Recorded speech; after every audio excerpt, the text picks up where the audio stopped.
Welcome to you too.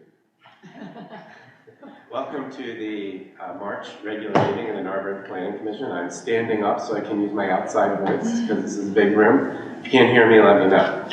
I'm Todd Bresty, I'm the chair of the Planning Commission, and tonight we have a full complement of all 7 planning commissioners with us tonight. We are also joined by Kevin Walsh, the zoning officer, Eric Johnson, borough engineer, Tim Staub, our consulting planner from Montgomery County Planning Commission, and I'd say maybe about 9 members of the public, and then the applicants team for 230 Haverford. Tonight, our agenda is, we have 2 items in our agenda. One is to consider the preliminary and final, a recommendation for the preliminary and final recommendation for the approval of the preliminary and final plans for 230 Haverford Avenue. And the second item is a discussion of long-term planning priorities for 2024 and 2025 that the Planning Commission hopes to discuss and recommend to Council for its consideration in relationship to the new contract we have with the Montgomery County Planning Commission as our planning consultant for the next few years. So those are our 2 agenda items, and we will first attend to a little housekeeping business, and then we'll begin with 230 Haverford. So the first item of business, I believe I had as a chair's report, but I have nothing to report. So we will skip on then to the approval of minutes. We have 2 sets of minutes to approve. We have minutes to approve from our January special meeting and minutes to approve from our February regular meeting. And so I'd like to start with the minutes from our January 11th special meeting. Hopefully you all received them late last week. Does anyone have any comments or questions or corrections or clarifications you'd like to offer for the minutes from January 11th? Okay, is there a motion to approve them as submitted? I so move. A motion, is there a second to approve them as submitted? Second. And seconded, and all in favor of approving the January 11th minutes as submitted? Aye. Okay, unanimous. Let's move on to the February regular meeting minutes. Hopefully you all received them at the same time you received the January minutes. Does anyone have any comments, questions, corrections you would like to offer? Did we spell your names right? Any comments? Okay, then we have a motion to approve the minutes as presented.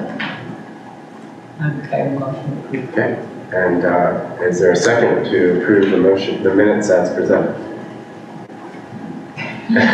Second. She's busy taking the minutes. It's very meta. You're going to move to approve the minutes while you're taking the minutes. Okay, it's moved and seconded. All in favor of approving the February minutes as submitted? Aye. Okay, all in favor, and this passes unanimously. And before we move on, one last item. Does anyone in the commission have any updates of any sort? And Tim, do you have any updates from Montgomery County Planning Commission to share with us? I do. Does anyone in the commission have any updates first? All right, so the active transportation survey, as we've discussed, the survey was complete. We've run into some problems collecting some of the data. I wanted to bring forth an initial data set for today, but sometime either April or May, depending on when we collect this data. In addition to that, we're going to be rolling out a toolkit, an initial toolkit that we're going to compare with the space. So we're going to be identifying the spaces that the public sorry, I don't want to identify twice in a sentence. We're going to be looking at spaces that the public identified on the survey, in particular to apply different measures, and we're going to build out a network using those identified areas, so streets that people have difficulty or want to see more for bicycle, pedestrian, and other active transportation on. And we're going to be utilizing a toolkit from a plethora of different organizations, whether it's FHWA, NATCO, to kind of roll out a potential solutions to those identified routes. And from there, we're going to start engaging the public come summertime. When do you think you'll be able to discuss with the public the areas, the problem spots you've identified? Most likely starting in the spring, late spring, early summer. So like May? Yeah. Okay, good. We'll be eager to see that. We all know problem spots in Nervous, so we're going to see how well you did. Okay. Okay, any other comments before we move on, or updates? Okay, so our first item of business under land development and subdivision is consideration of the preliminary and final approval recommendation for that for 230 Haverford Avenue.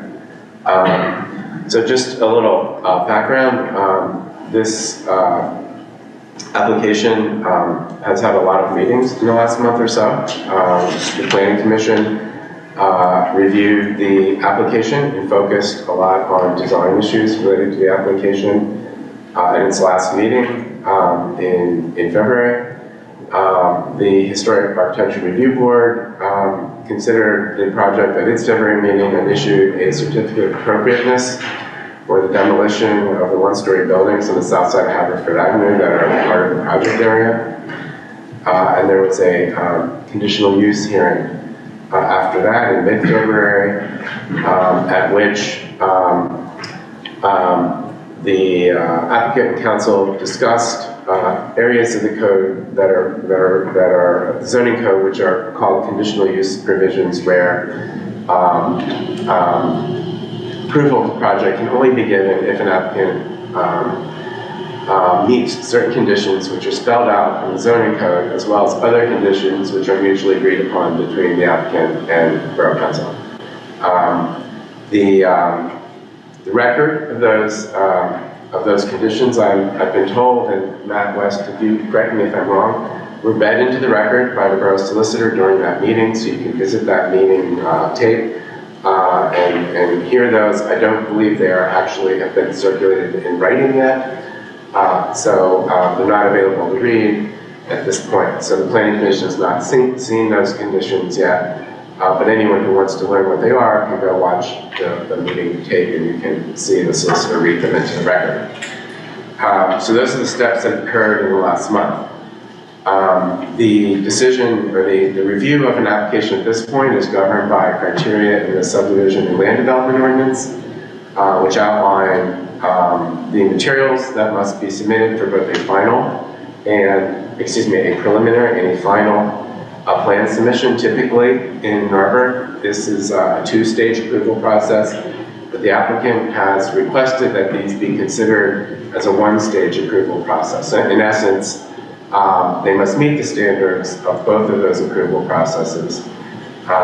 In this phase of an application, the borough is assisted by its consultants, the zoning officer, and the borough engineer. I believe you also had a landscape architect review the plans as well, who all review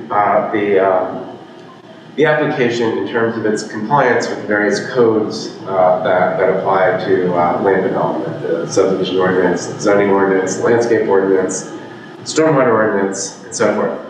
Tonight, a lot of our time will be spent discussing the review letters, particularly the review that the borough engineer has made and the issues the borough engineer has raised, or the comments, I should say, the borough engineer has offered that should be discussed and resolved before a final approval is granted. So tonight, we will begin the discussion of this application by asking the borough engineer to review the most salient comments that remain, and asking the applicants who are here tonight to respond to the borough engineer's comments.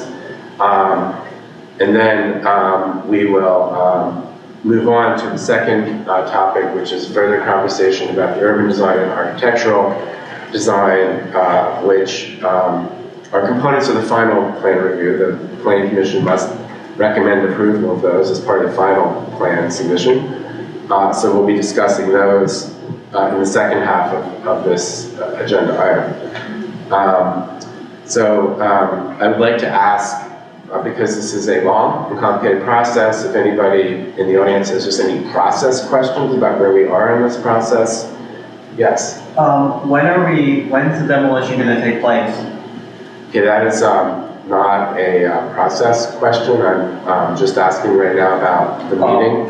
We'll have time for public questions and about the project in general a little later in the meeting. Okay, And if the applicant would like to address that in their remarks, that they may, but at this point, I just want to entertain questions about the approval process itself up to the point where council approves the project. Okay, so we'll begin with the report of the borough engineer, Eric Johnson. I'm wondering if you could review with us the key points that you think, the key comments you've made that you still think need to be resolved, and then we can ask the applicant to respond to those. Okay, so we run through, I guess you just wanted to discuss the various topics to raise, and then they're going to come up and and address to them. Okay, so I guess you could break down the letter. The review comments, I think, are probably broken down into two topics. There are the ones that are technical information that is still needed on the plan, of which just working with the applicant and the engineer, we could address and get that type of information. And to that end, I mean technical information on design and location of ramps is very specific technical information. And then there's the broader topics, of which are the intents of the code that guide the development and what the applicant is proposing with regard to like site layout meets what the planning commission and also broader council and the borough is looking for this property. So to that end, I guess I'll just kind of run through some of the higher level, some of the items for discussion. The first one is in the zoning section by letter, is comment 1. It's kind of a carryover from the zoning, but it has to do with the trash facilities that support the broader development. They are existing there, but they're kind of open. You see the dumpsters open up into the parking lot. The requirement is that they are more enclosed and more of an appealing looking facility as part of the development. Just to run through number 2 is there's requirements for right-of-way and alternate right-of-ways for the property. The applicant is actually seeking a waiver to maintain the existing right-of-way, and I do actually find that to be valid because the existing building lines of the street actually line up with that right-of-way. So if you start going back to alternate right-of-way, that is going to cut into the existing buildings. So that should be a pretty straightforward one. Number 3, I think, is a broader, and we won't go through every single number, but number 3 in this case is related to, as part of the application, the land development application, an applicant is required to submit a traffic impact study. Now, in this case, let's look at it in 2 ways. The applicant is seeking a waiver from this requirement.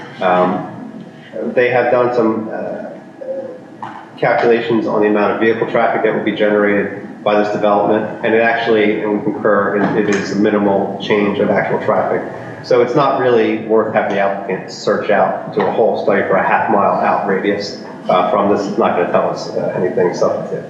But the second part to that code requirement is that the applicant identify pinch points, say, for not only vehicles, but pedestrians, bicycles, and transit.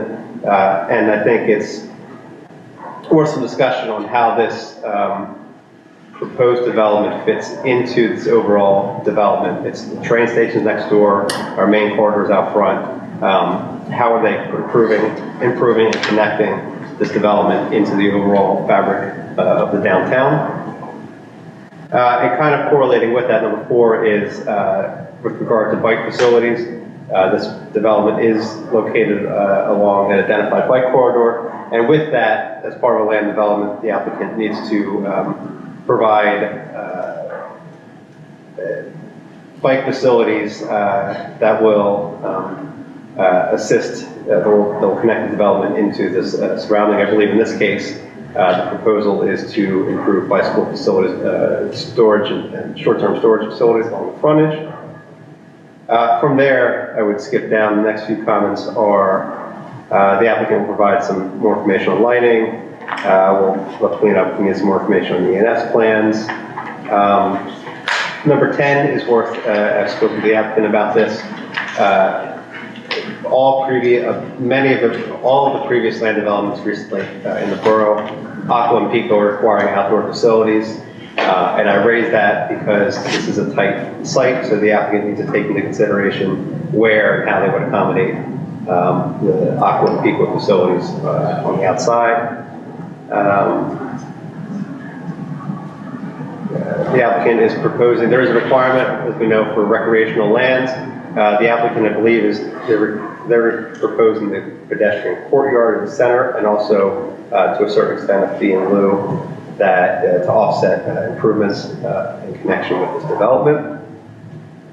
I noted the plan, it's number 14, the plan did not identify replacement of the sidewalks along the property frontage, which will be required since you're changing altering the front of the building. We need to replace the sidewalks to match the proposed development. Applicant asked them to provide some additional information about the various pedestrian circulation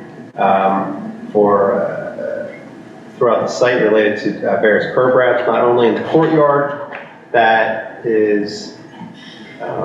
would accommodate the courtyard to the ADA spaces, but also appropriate ramp facilities at the sidewalk crossing of the driveway from Haverford Avenue, and also related to the bike storage facility, long-term bike storage facility in the rear. We're also asking for some clarification. This is number 17. The code requires a substantive amount of long-term bike storage facility, to support the development.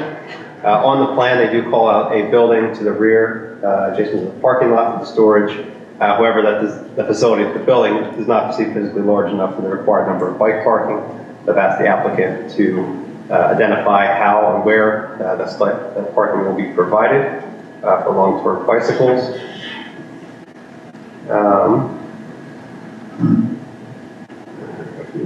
Also asking for the building, the existing parking lot out back, and that parking lot is being used to support the development with parking and to provide access to trash enclosures. So we're asking for the turning templates and confirmation that the vehicles will continue to be able to access the rear for trash emergency services. And then the section starting at comment 22 is stormwater management. So as been discussed during the conditional use, the applicant is using a green roof to support the stormwater management, which is a more technically complex BMP to be used. So with that, the applicant had provided substantially more information as part of this application, but we had some comments on the calculations of how the details of the system, how it will work, and some of their calculations. I had a brief conversation with them today, and they have provided a little bit more information. It's going to take some further review, but there is a technical solution to the stormwater. They will have to comply with it, and they will have to demonstrate that the proposed system complies with the ordinance. That's the engineer's letter. I also will just quickly reference there's the landscaping review letter from our landscape architect, which the vast majority of it is just very technical, just provides some more information on plans, mostly to the effect of not having utility conflicts. The one main item to raise is there's a code requirement that for street trees. I believe the frontage of this property would require 11 street trees. As you're aware, I think there's 5 existing mature street trees along the frontage that the applicant is requesting to be able to maintain those trees and then count other trees on the property towards the 11 required street trees. So I think that's, maybe that's right, maybe that's wrong. I think that might be if you see that to be fitting to maintain the trees as they are along the frontage, as opposed to the required 11. How is that determination going to be made? Well, maybe they might be able to speak to it, but the code requires 11. I think it's 1 tree every 30 feet, but you have some nice mature trees there that you probably don't want to lose. So I think everyone could probably agree that we want to keep those. The question is there anything that needs to be supplemented up front, or is the proposed trees that will be elsewhere on the site sufficient to meet that requirement? Is there a planning plan? There is a planning plan, yes. A landscaping plan. So that is what? Have we all seen that? I haven't seen it. It is a separate, it is a plan set. Okay. That was part of the application. Yes. I'll look again. Okay. Eric, did you ever find out in terms of comment 21 what the waiver for 450-32B1D is? Say that again? Your comment number 21. There's a waiver for code. Oh, yeah, so that is just to clarify. I believe their intention, I think that is just stemming out. I want to make sure we had the right code section. No, that was a code that kind of was within the various changes. I believe it's related to the doors on the front of the building. I just want to make sure we had the correct code section cited on the plan for the intended waiver request. I see, okay. Yeah, it doesn't appear in the code because it hasn't been codified yet. Yeah, so I think we just want to make sure that something didn't get lost in the middle. Okay, all right. Okay. All right, well, I guess what I'd like to do next is invite Tim or anyone on your team who can speak to these various issues to address your responses to the comments. You saw Eric's note today. He highlighted about half the comments. Those would probably be the best ones. I think you saw Tim's response to it. So would you like to respond to those, please? Sure. Patrick Spellman, Site Engineering Concepts. So I'll just go down that email you're referring to, where Tim highlighted some of the comments. Comment number 1 involved the dumpster, bringing it into compliance. We will put screen gates over the existing openings to closure. Number 3 was the waiver for conducting it was the traffic study, excuse me, and then the pedestrian bike component of that.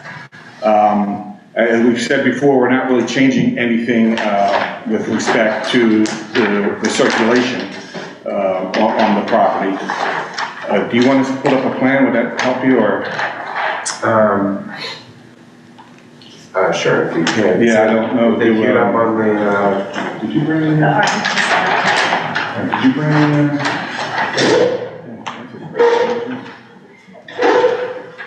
Do you happen to have them? Because we've seen them not on our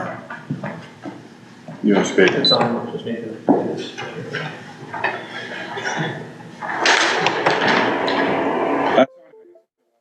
Getting that. So the idea would be, as far as the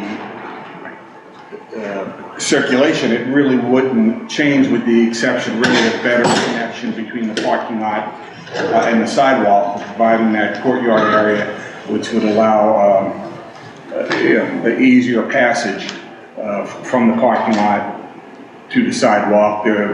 The doors are for the stores are still on the sidewalk. The doors for the residential areas are in the back corner of the parking lot, of the courtyard. There was some talk about how does the bicycles, how would you work the bicycles, how would you put them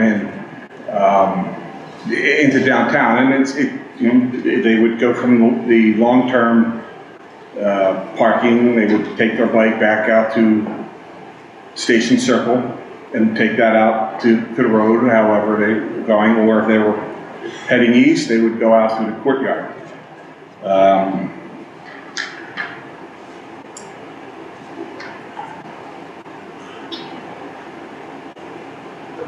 Whereas you're referring to the bicycle parking in the long term? Yeah, I'm sorry, I don't have a laser thing, so I'm gonna try to figure out how to. Ring meeting. Just a little button right here, that's your place. Okay. My hand's a little shaky, so good luck with this. So right here is the long-term parking. So at that point, it's a lot shakier than I thought. At that point, you can come out this way to get to westbound on Haverford Avenue, or you take the sidewalk, come out here to get the eastbound Haverford Avenue. Short-term parking we have up front. I mean, there's a later comment on that, and I'll address that now. So we have, we required 8 short-term parkings. We currently have 3 racks along this side of the building, a 4th rack back here. After discussing with Eric, we believe we should take these 3 and spread them out on Haverford Avenue. And then so that segues right into comment number 4. Yeah, I have a question. Is the long-term bike parking, is that for public use? I think so, yes. I don't know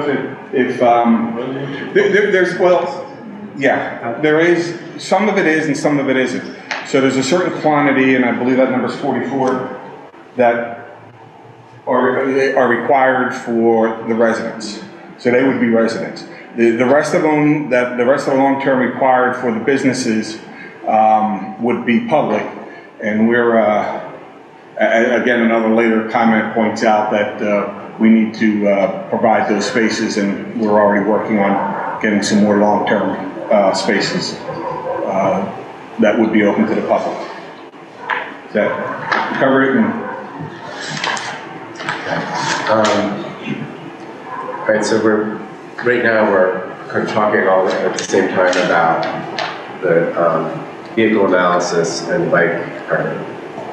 If you don't mind, I'd like I was fumbling for the drawings, but I just want to review this. This is the trash facility here. That's the trash, yes. And so what the request from the engineer is that there be a detail provided that shows how that will conform with the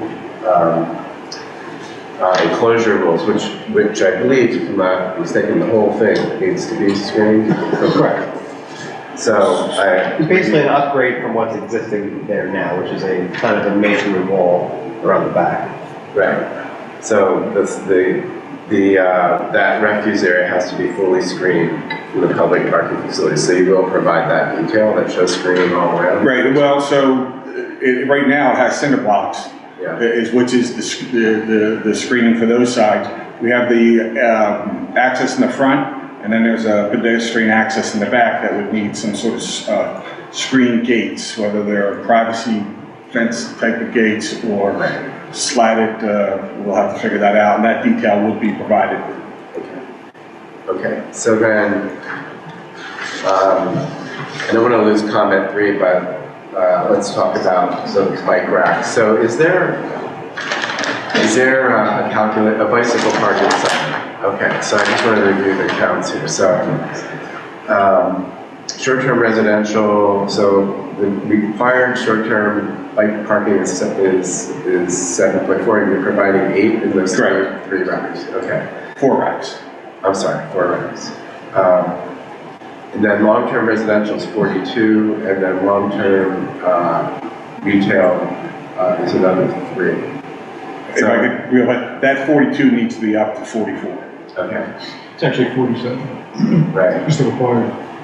So in essence, there are 11 or so, am I correct? 11 or so spaces that are required, either short-term or long-term for the general public, and then 42 spaces that are required long-term for residential. Correct. With the Or caveat, 44. 42 should be 44. Okay, I'm sorry. We'll take care of I'm that. sorry about that, 44, okay. So, I don't, this is a new provision in the SALDA, so I have to look for it here. I guess what I'm wondering about is if those 44 are for residents, is it really the best place for them to be? Outside on the back of the building when the door to the building is way on the other side? It is the best place because it is the place we can put them. And put them anywhere else would require taking out parking. We tried to get them closer to that door over in this corner. Could they be provided within the building envelope? The building would be,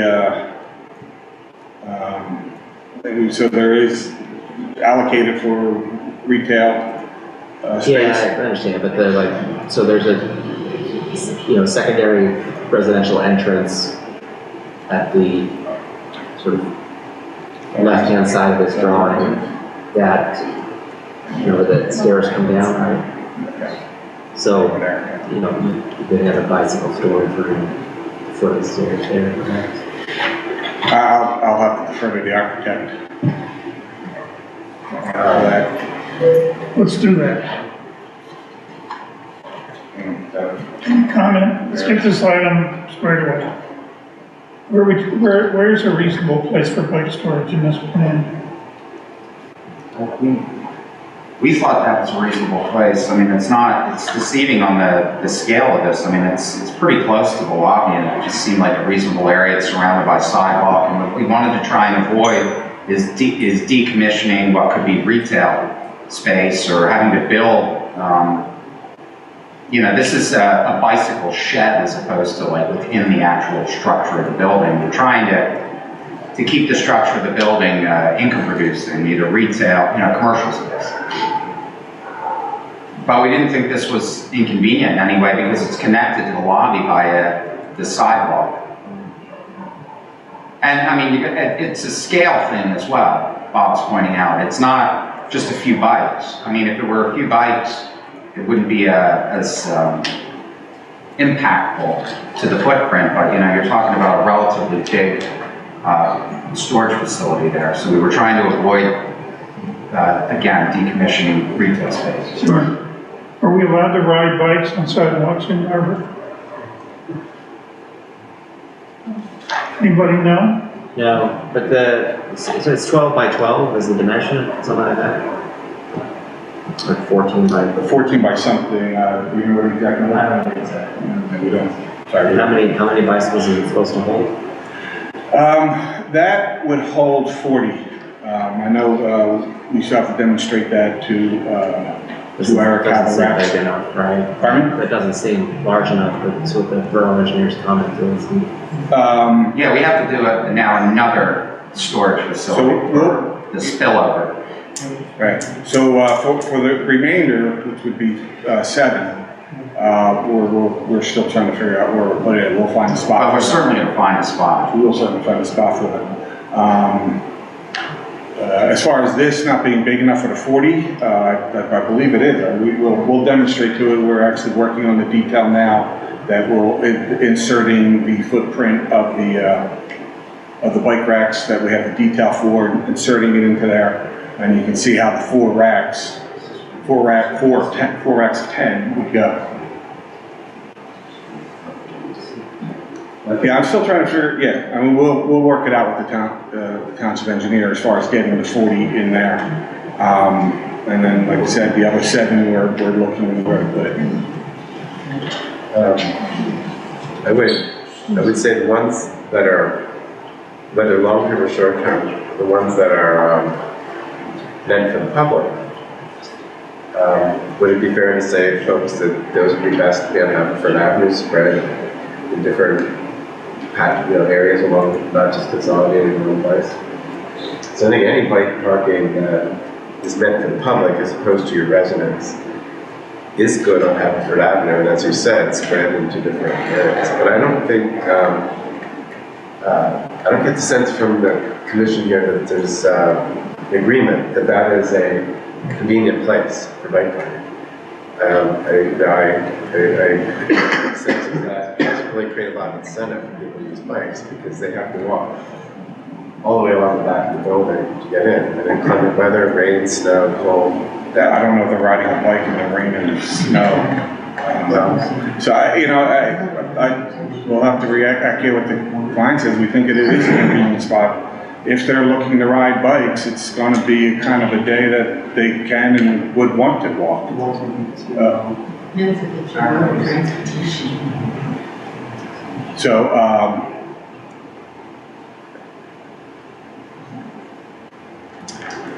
Any bikers in the audience want to make a comment on this? I don't, but I am planning on getting a scooter. Well, a scooter wouldn't be allowed in the bike storage room as a motorized vehicle. We have a hand raised from the, Good person to talk to. What's the dimension of the shed you're talking about? 14 by 14. Yeah, I could have scale on my. Do you want to call on Jean? I didn't realize Gene was here. She's on Zoom. Sorry about that, Gene. Sure, Gene, do you have a response to this? Hi, can you hear me? Oh, the audio just went out for me. We can hear you. Okay. So I think the issue here is not so much the circulation, but the actual access to that, the long-term bike storage. We want to make sure that the entrance to it, I just don't see how the size of that is going to work in terms of navigating bikes into that bike storage. And maybe it just requires more detail. I'm not sure what it is, but it also needs to be able to accommodate some cargo bikes and e-bikes. And I'm not sure if it accommodates for that. But you're saying the location, from your point of view, isn't problematic? Well, so you see how the entrance to the bike parking is on that right side, right next to the garbage area? If I have to be real quick, this is not where we were intending the entrance. The entrance is going to be on that end. Which end? This end right, let the young guy with the steady hand do it. So the entrance for the bike parking is right here. And to my knowledge, between the two, there's two racks on either side that run perpendicular to the building. Each rack holds 10 bikes on bi-level parking. I mean, bi-level, so what do you mean? Like, what do you mean by that? There's a lower level and an upper level of. Yeah, these are racks that are in, Cecil Baker does them in the city all over the place. Yeah, they're standard. And my son has them down in DC, they're pretty standard. They're not special It seems like if the interior is less than 14 feet, right, you're not going to have much of an aisle between. So I'm designing this, there was a 6-foot aisle. I'll on the updated plans have a dimensional analysis between both racks and then the space in between for each. But you want to areas. you want to double check though, Councilmember Barak, is the location of where that bike parking is located? Does that concern you, or is that? I think it could possibly work where it's located. It just needs to be, we need to think about the curb cuts there and whether there's enough turning radiuses for the bikes to go in and kind of turn around in the bike parking area. And also the Saldo, I know it requires that 10% of the bike parking be for cargo bikes. And I think the dimensions are 100 inches by 42 inches. So I don't think that space is large enough to support that 10%, which I guess would be 5 cargo bike spaces in there. I think it needs to be provided as an architectural drawing to show Understood. We can provide a parking field detail to show But compliance. including this requirement for the car garage. Correct, yeah. Planning compliant with the ordinance. And again, I know that you're trying to maximize the leasable space, but, you know, you have the whole building to work with. Actually, we take these comments, and we will make sure that we comply with the ordinance as So we will, yeah, we'll detail where these are going and how they're going. Okay, so, Jim, do you have any comments about this? You helped write this part of the code. Okay, Gene, you have another comment? I'm sorry, your hand is still up. Did you? Oh, no, sorry. I'll put my hand down. Okay. Jim, do you have any comments? She knows better than me, so. Okay. All right. Okay. All right. Okay, so in terms of the parking, comment 3, waiver from them conducting a detailed vehicle analysis.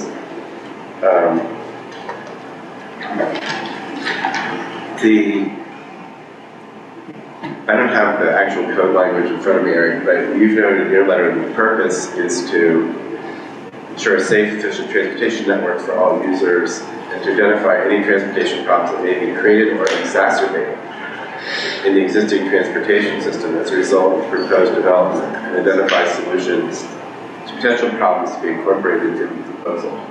Is that language in the code? Or? That is the code language, yes. Okay, so I'm going to ask you and Tim, if we go to spot here, what is a reasonable way to evaluate that? To evaluate transportation problems that may be created or exacerbated. We know we're not going to do counts of cars coming in and out of peak periods, but what is a reasonable way to identify transportation problems that may be created or exacerbated in the existing transportation system? So, I mean, I think probably in this case, you have this building is sitting in their downtown district. It has, which is a, you know, that the pedestrian destination you're creating the stores, and then you have the residents there. I think, is this plan adequately providing for pedestrians to circulate through the site, and is it adequately connected to our surrounding infrastructure? So, to that end, do we feel that, I guess, we now have the parking in the rear. We now have that plaza that's being created, which is a vast improvement, connecting the corridor through. That's definitely a better pedestrian circulation. But at the same time, are we also connecting into our public transit? We have station circles to the side. So now we have sidewalk along the frontage. I guess we have sidewalk connecting along the rear to the property.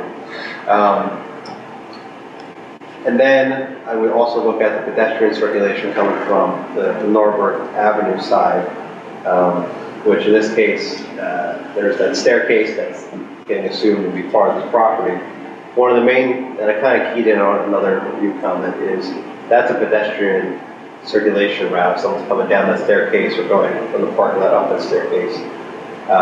Improving the pedestrian circulation across that right there. Right now there is a kind of ramp on the left side and kind of a curve on the right side.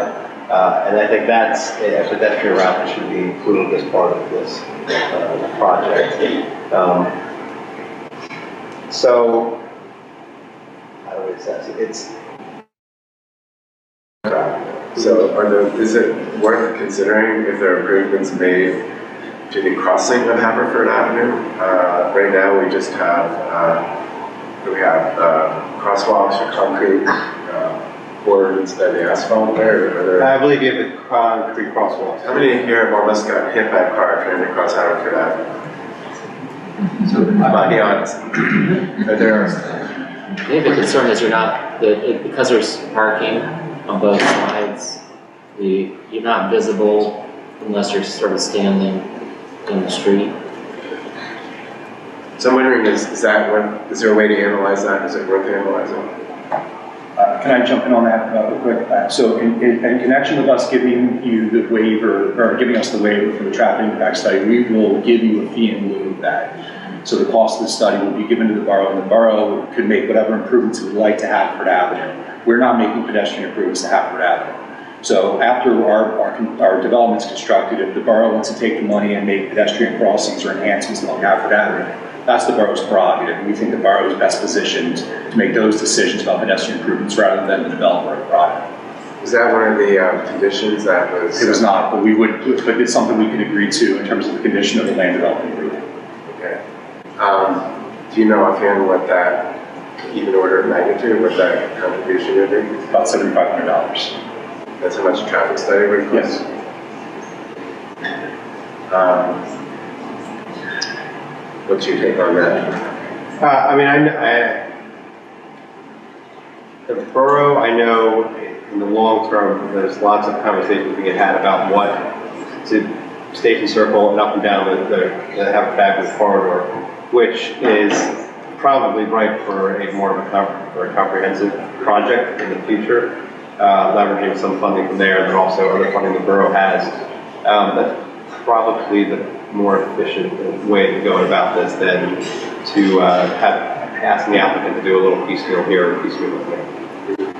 Tim, do you have any thoughts about this? The county's recommendation was we recommended that the applicant basically create a much reduced transportation impact study where they highlighted any potential conflict in the ways, any potential conflict between pedestrian bicycles and driving or automobiles, and then kind of work with the borough to figure out ways to mitigate those conflicts. So maybe more pedestrian crossings or potential areas where there could be some either walking, as we highlighted with the standards, and either some form of plans to create that mitigation or outright recommendations from. Do you think it's possible that your active transportation plan will flag areas in that? It would definitely flag anything within the public right of way, but not within the private right of way. Okay. Well, is there any, Eric flagged one thing in the private. So you're saying there should be evaluation of the private realm? Is that what you're saying? Just some way, anytime that they're entering or leaving the private, anytime that there's potential conflict on the private realm or entering or leaving the private realm, the highlight would be the 3 driveways in particular. One recommendation that we've discussed previously as a topic item, but never we didn't produce writing, would be bringing the driveways at Old Station Circle and along Arbor to level grade with the sidewalk, or at least the crossings where those are at.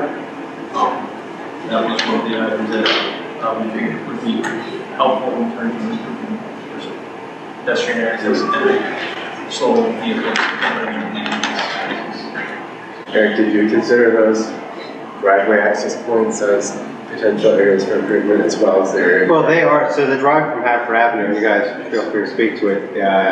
They do have a new design for that driveway, which accommodates the 6-foot wide flush sidewalk, then ramping off. So that becomes a more defined pedestrian crossing there. That driveway, that was the one that's going to be altered. Okay. Did you see reason to look at either the connection to North Robert or the connection to Station Circle? So I believe the connection to Station Circle, or those be considered off-site? So I mean, they do go off-site. I believe the driveway in the Station Circle is off-site. I believe that already does have a pedestrian crossing. They all have pedestrian crossing. It's just bringing to the level grade.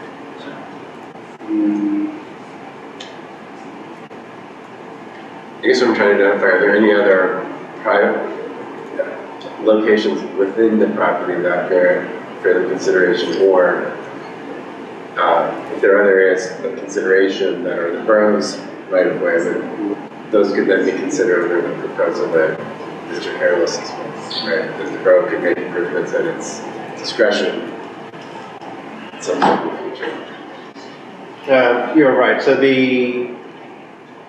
yes, the driveway on Haverford Avenue, that was been discussed. Circulation of the sidewalk across that driveway is also item that's been raised. We talked to the applicant. The driveway in the Station Circle is off of the property, and that's part of the borough's future planning. It does leave, I guess there's the driveway on Narberth Avenue, which the driveway is part of this development, and that does have a potential for modification, for basically reworking the apron, which is redoing the concrete crossing, which is currently asphalt. That is something that could be. Is that confirmed or? I did not explicitly state that driveway, but that is that is an item that could be considered for sure. I'm curious, I don't know what improvements could even be made to that. You have an existing building there, and then you have a grade change. So I mean that's an existing condition that's going to stay. Is that driveway part of this project area? It is in the sense that the parking lot's all one parcel. Yeah, so it's part of the parcel. So the improvement would be an improvement to, I think what Tim was describing, maybe similar to what we do at Haverford Avenue, whereby the pedestrian crossing is emphasized more as a raised crossing. Is that what's going to happen there? Well, I would even say, I'm just, to be clear, what I'm looking at right now, the driveway off of Narberth Avenue, the parking lot, is two older style, small footed ramps and an asphalt across the sidewalk, as opposed to a concrete sidewalk crossing.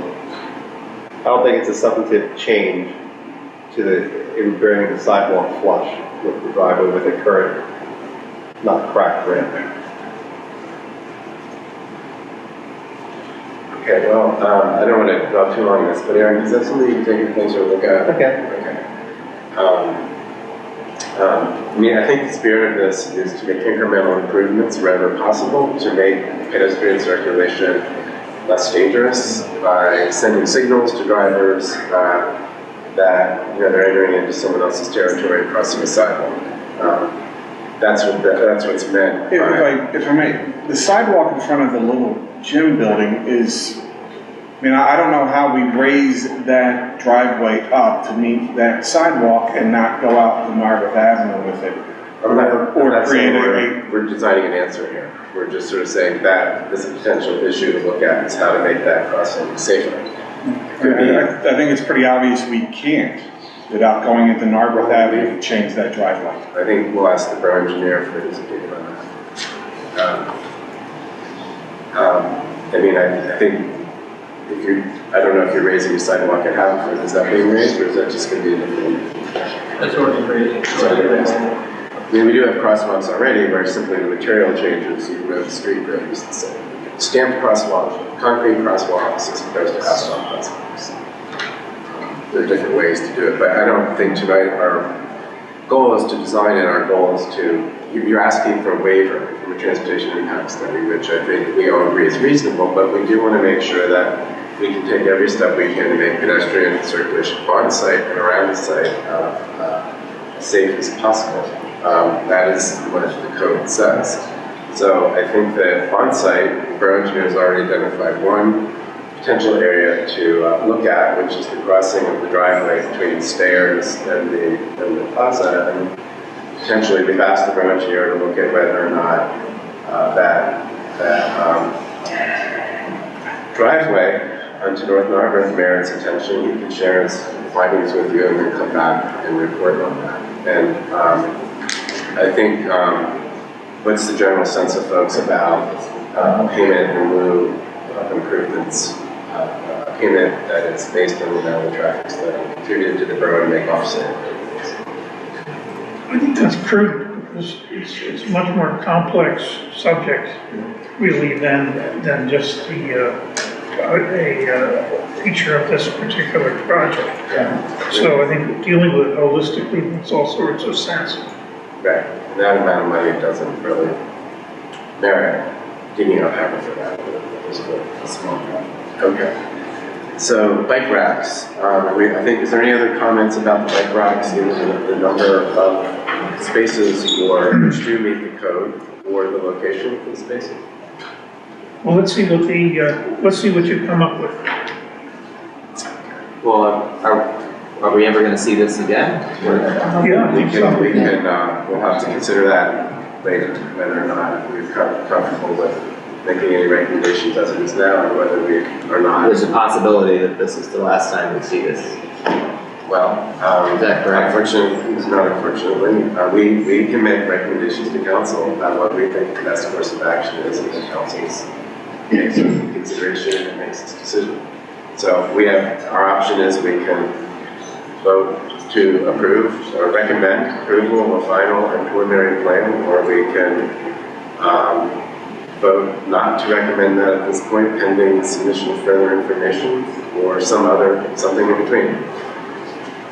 I just wanted to point one thing out. There's a lot of stuff on there, as Eric mentioned earlier, that we owe him. Regardless of this conversation, this can go on that list. He will have it, he can share it, you can see it. It can just go on the list of things that we owe Eric. Just like the information related to the green roof, Calvus, and all the others. Yeah, we appreciate that. I think what our job is, often we will recommend approval of a project even though all that documentation is not supplied, if we feel that's sort of de minimis information and it's sort of technical in nature. So I think our challenge tonight is to determine whether things that remain to be solved are of that nature, or whether they're things that merit further public look, not just us, but the general public is. So that I think that's the sort of what we'll have to discuss is whether the things you will be working on, we can simply say yes, we can recommend approval of this because we know that will be worked out, or whether we feel we would need to see it again before it gets okay, so if there are no other comments from the commission on 1, 3, or 4, we can move to number 10, the aqua meter and transport. Sure. Requirements. The number 14. When you say defer, what does that mean? You're going to defer to someone else? Yeah, I'm not familiar with. We'll come back to that. I know there's been a lot of conversations on that, or I believe there's been a lot of conversations on that with the borough. I'm not privy to them, so we'll just come back to that a little later. Okay, great. Number 14, the sidewalk. Eric's correct. We'll replace the whole sidewalk. The details of the ramps, as he was discussing, putting in the details of the ramps going across the driveway from Haverford on the inside of the driveway by the parking lot. Also by where the long-term parking is now, there's a ramp there that we'll need to make sure and detail is sufficient. Back to number 10 for 1 second. That's number 10. Meter pits, will they be in the front or the rear? Don't know. I mean, quite honestly, there's not a lot of room between the, building in the right of way, so we will have to. Presumably the water line is in the street, though? The water line is, but I believe the meter pits have to be out of the right of way. So does that suggest that they should be in the rear with lateral to the rear? That would suggest that whether. It certainly makes for a nicer sidewalk. Yeah. Well, yes. We wouldn't put it in the sidewalk, it's in the right of way. We wouldn't want it in the courtyard, so. Yeah, we're kind of narrowing it down, aren't we? We are, it's moving to the back. Yeah, so. I'm glad to hear that. Okay. All right, so. Thank you. So number 14, sidewalk, replacing all the sidewalk. Number 15, and we already discussed about getting the detail ramps. Number 16, pedestrian detours. So our proposal would be to put basically sidewalk closed signs at both ends of the limit of disturbance. That would, and then we'll wind up directing traffic. We'll prepare a plan that will show the pedestrian traffic can cross at Forester Avenue or Forest and Narberth and come back over to reach both sides of the project area. Ask a question. Eric, this particular item, detours pedestrians, is that typically a final plan submission, or is that yeah, I mean, I like that to be, yeah, that is a plan we want to have for the final sign off of the land development plan. It's not a very challenging plan addition. It's just information I like to have on there as we refer back to it, especially given the downtown location that we have. We like to make sure that everyone is comfortable with pedestrian movement around the property. I think I would say that obviously the number one concern is pedestrian safety. No one being injured by construction activity, but I think a close second would be, since this will be a phased development, particularly for if the Get Cafe remains there at any point during the construction, making sure that any business which remains is accessible, that people aren't discouraged from accessing that business because they're uncertain about where to go. So I think that will be a key consideration. And because this is being phased, I assume then your plan regarding pedestrian routes would reflect the phasing to the best of your knowledge right now. So like in this phase, this is where we're building, and this is what the plan will be, and then that would assume be normal. Correct. That makes sense. Yeah. I don't know if this is in here, maybe, is construction parking, is that dealt with? I know there, when I drive by the construction sites now, I see signs that say, construction personnel. Yeah, so that with the past projects that happened in Borough, that is that has largely been managed through conditions placed in the plan and or the developer's agreement about how the developer will manage vehicle parking. So will that come later? Or? I assume that would be taken care of. Yeah, I mean, I think that's language that's usually discussed and written into an agreement. There's not so much that will be, there's not much that will be on the plan regarding that. And part of that agreement would be that before we could commence any work, we have a pre-construction meeting with the borough and all of the sidewalk protection, pedestrian protection, that would all be ironed out before we could stick a shovel in. That's common for all the agreements. Okay.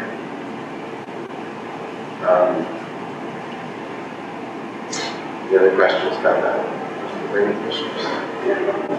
Okay. So next. Number 17 is the bike storage size, which we've discussed, and we'll provide additional information. Number 18 is involving turning templates. As we've stated, we're not changing the parking lot. It's accessed now by trash and by the other trucks that use it, and we're not proposing to change anything in that respect. So the trash truck can get in there, then an ambulance can get in there. Excuse me, then an Amazon delivery truck can get in there. And we're just proposing to maintain that existing functionality. Eric, if that's the case, why would you make that comment? Is there something more that we need to learn? No, I wouldn't. I think the parking lot is being used. The site exists as it is now. But as part of this land development, that parking lot is being assumed into the overall development to be used for supportive with for access and for parking. So just as a complete application, just looking for verification that all required vehicles can access. And I guess, do we know, just while on the topic, how are the trash facilities accessed now on the property? I don't know exact, I assume they come in off of Haverford. They wouldn't be coming in off of Marbury. I noticed that they're front end boxes. So apparently a front end loader can get in, a trash truck that's loaded front end can get in there and get the forks in, and load and get out. Probably through Station Circle. Yeah, that's, I mean, I'm sorry. Probably, I'm sorry, my voice is gone. Probably through Station Circle. Probably. I don't know, does anybody know? That's why you should demonstrate it, because nobody knows. Not even you. Station Circle says the Those are name. the borough's dumpsters. The borough's hauler takes them. But they'll be your dumpsters, right? so, I mean, there is a, as part of the borough trash collection, the dumpsters are collected, but the property currently is owned by the borough, and the ownership of this property is transferred. So, if it works, then show us how it works. But, you know, it's just a, when if the answer is, I'm not sure how the trash truck gets there. That's why we should see it, since no one can show how that's. And I guess as a matter of course, this is reviewed by the farm marshal, so that would satisfy any emergency access review and concerns. And they would have to, yes, you have to be accepted. For the record, Matt West did say that the trash can go through Station Circle. Matt West did say that the trash trucks coming from Station Circle. Does they go contra against the one way, is that right? Very functional. What's that?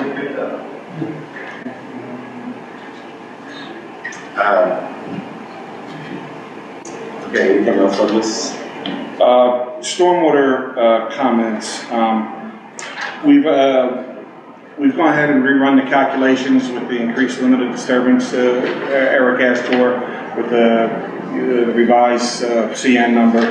The numbers still work. I think the biggest issue was demonstrating the retention capacity. So the way, a green roof is basically a rain garden stuck on top of a building. And the way rain gardens are designed is they have a specific type of media, engineered media, that's designed to be a sponge, that is designed to hold on to the water and make it available to the plants. Excuse me. There's an ASTM standard for this. It does include an underdrain when they do these calculations. For example, Columbia Green, who's the manufacturer we've been talking to, their standard is 50%. So they have to be able to retain 50% of the water that runs onto that. We did our calculations at 30%, and we really only need 18% storage in the green roof to meet the water quality volume, treatment volume. So I think we can demonstrate we can demonstrate that we meet the requirements. We sent some of that information to Eric later this afternoon. I doubt he's had a chance to look at it. We will, but we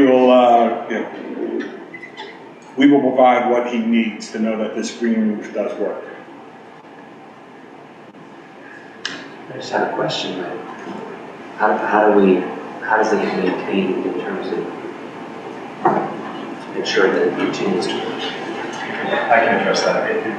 Like any stormwater system, we're going to be required after approval to enter into a PMP agreement with borough. So the maintenance obligations of the stormwater system will be outlined in that. The review rights of the borough will be outlined in that agreement. Recorded against the property, so any transferring ownership, if there are owners going to be the successor.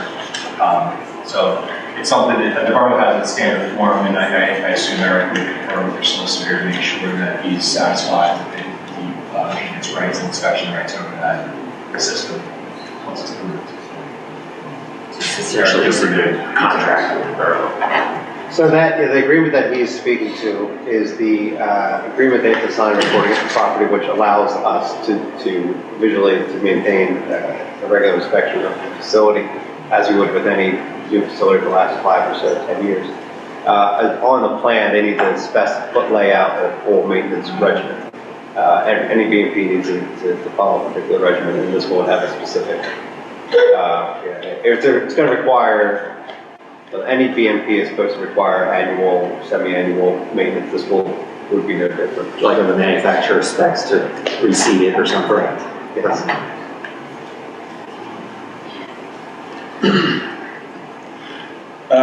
That hits the main topics. There's another dozen or so comments that we will comply with, plan clarifications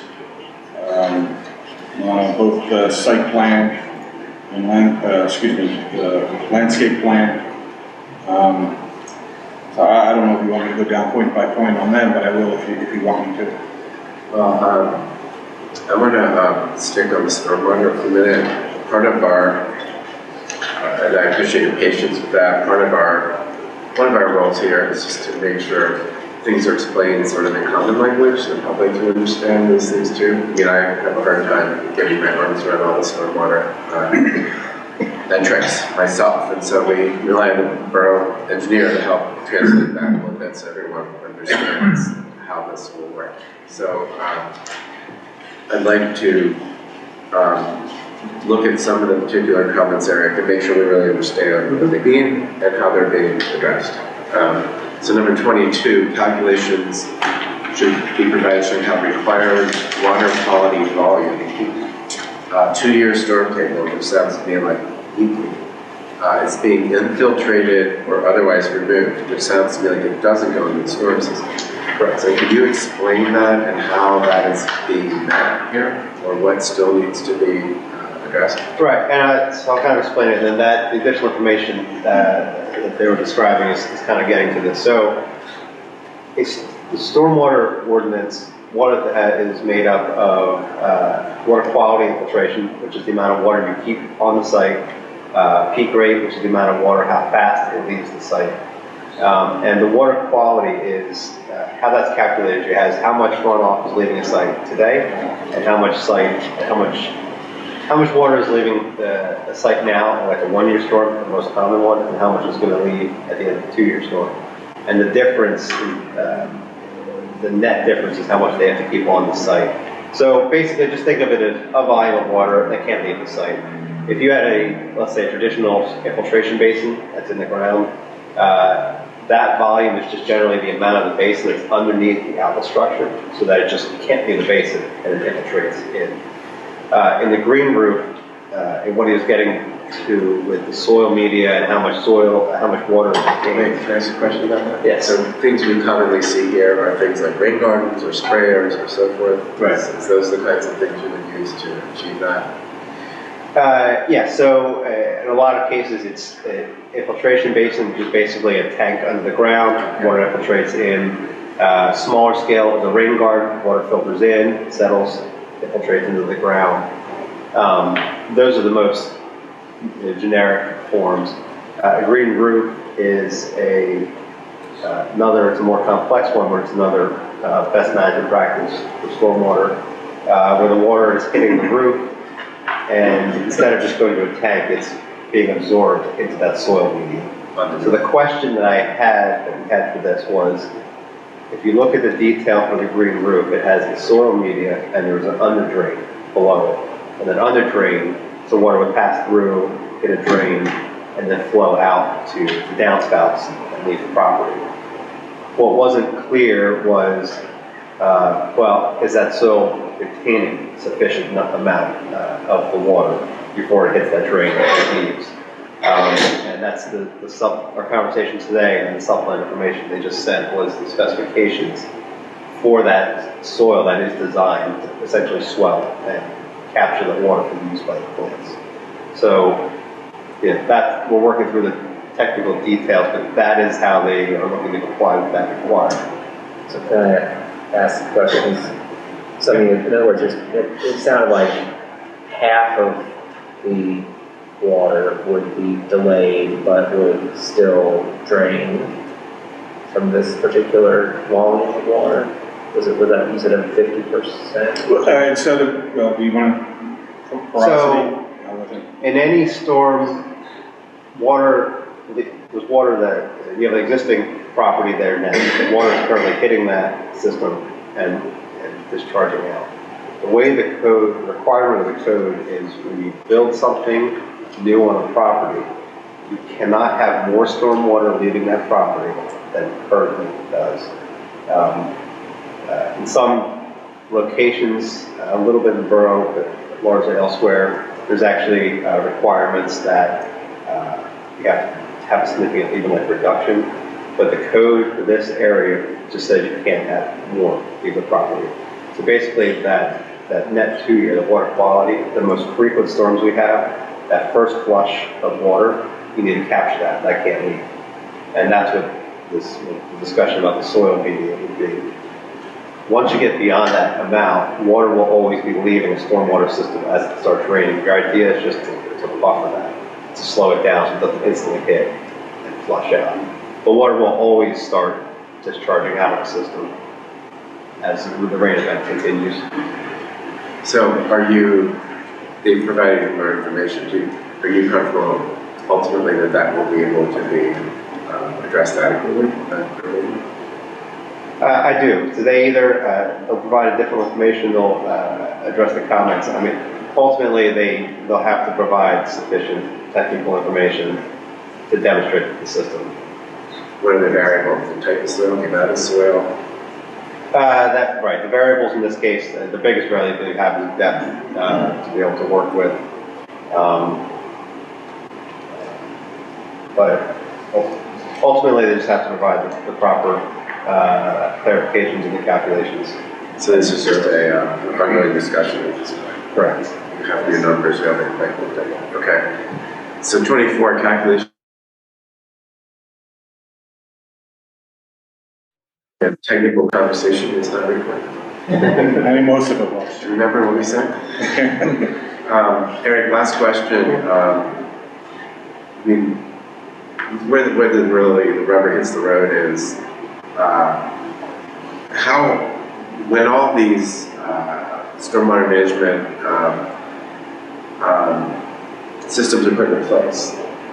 It's all 100% previous now. It will be more or less, right? Close to that. And it'll pretty much be the same afterwards, even though some is being replaced. How will that impact what drains down through the pipes or down the street into Indian Creek?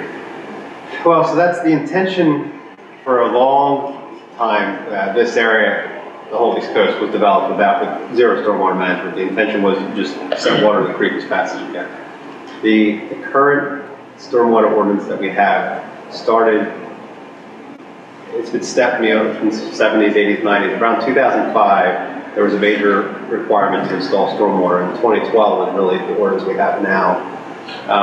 And it's the same ordinance that all of our recent developments, this one, the 3 across the street, 650 Montgomery, the intention is to piece by piece install stormwater, which is going to collectively reduce the amount of runoff that flows down towards Indian Creek. So just in this immediate block, we'll have this property, which now have a stormwater system, 100 Forest, 203 Haverford, and 114 Forest.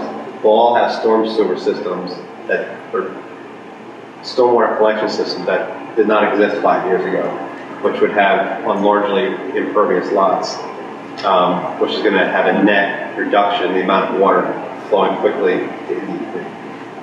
So the peak gets reduced and spread out, yes. The police department rest easy that its cars will not be washed out. That's seen a while. Okay.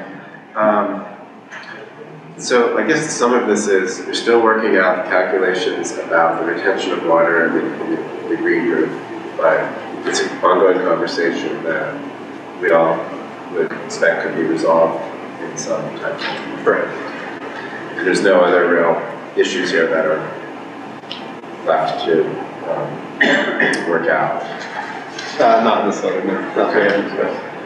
Okay, so these, I don't know that we need to go through all the minor issues that you're referring to. I asked the borough engineer to flag the key issues that he thought merit attention, but there are two that remain. One is the street trees, and the other is the open space dedication. So I'm not sure, are you or someone else able to talk about the street trees or who's?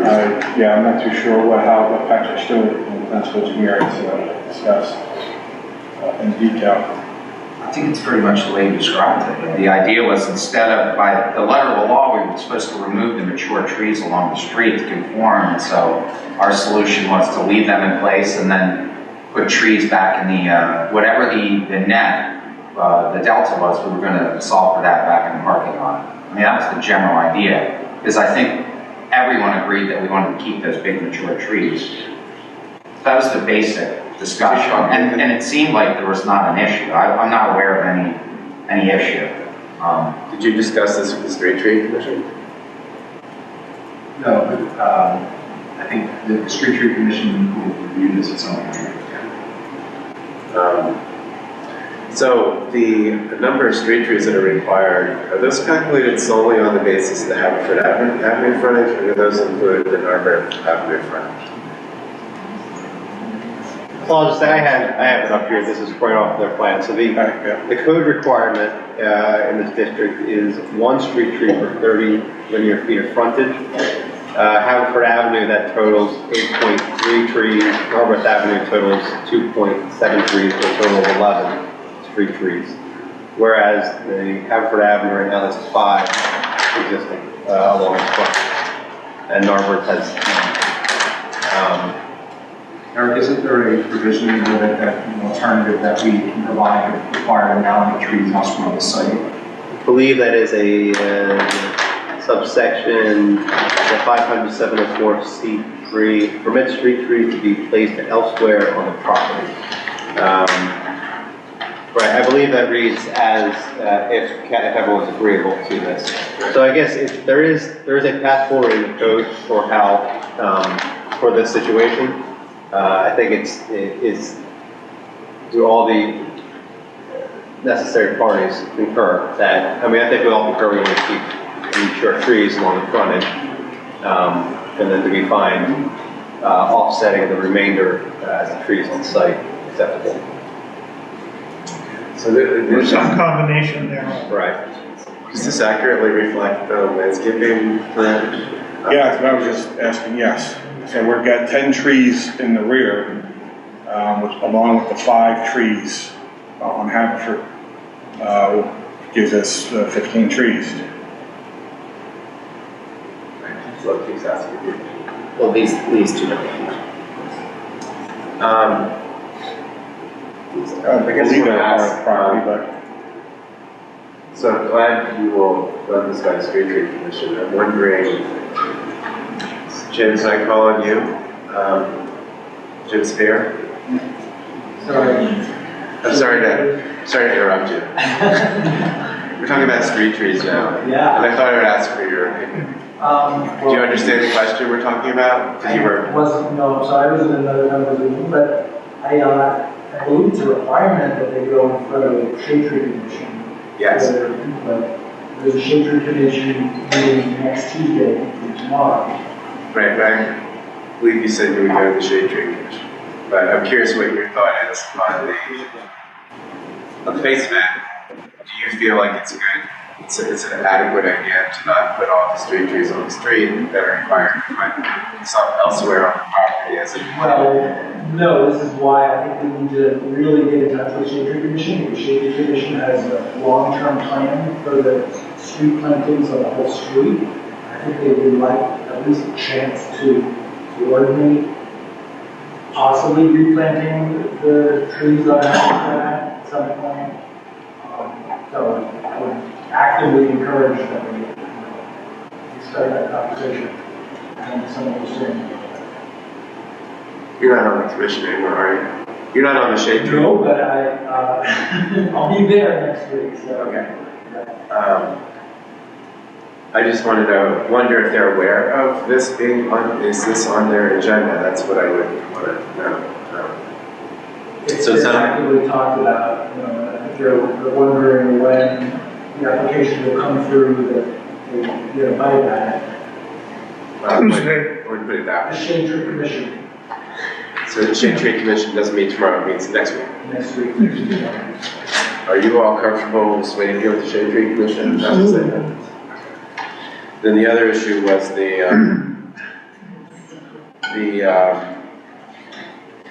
land, the recreation and open space dedication. So is there someone else who can speak to it? I can. So the one feature of this plan that's not very common in most developments that I work on is the provision of courtyard space, which, although it's not officially being dedicated to the borough, I think that's probably the borough's prerogative that they not maintain that space. We agree with this commission, there's approval that we would be able to maintaining that space. And so we've asked for a waiver in consideration of the fact that we're providing the courtyard space, which would otherwise be economic retail space density for the project. And in consideration for that waiver, we've proposed that we provide a voluntary contribution towards the Borough Station Circle project, amount of $25,000. Is that something that was part of the conditional use? And we agreed as a condition that if the waiver is approved, we would give that $25,000. Otherwise, if the waiver is not approved, that $25,000 would otherwise be credited to one of the other alternatives that we would have to go through on the ordinance. Okay, so our open space, so thank you for running through that. Our open space provision of the Saldo, did you do a calculation of how many square feet you would be required to provide if you just followed it strictly? I don't have that all. Okay. Well, it's 800 feet per dwelling unit. So what is this? 25 dwelling units. So that would be what, 20,000 square feet? Okay, that's so much space. And this plaza, the courtyard is 23 feet by what? 80, 90? Say 2,300 feet. And then you're also required to have 1% of the gross lot area, which non-residential space. Pardon me? Non-residential space. I think it's just one, for mixed use, it's 1% of the gross lot area.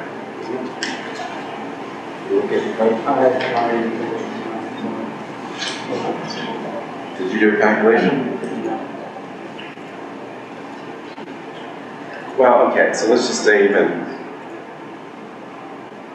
half that, just so it's another 30,000 square feet. So more or less, our code would require 53,000 square feet. What's that? It's more than It's true, it's more than an acre. It's almost the size of the site. But that's because that's required part because they're building up. Right? They're building actually. So the question is for the Planning Commission.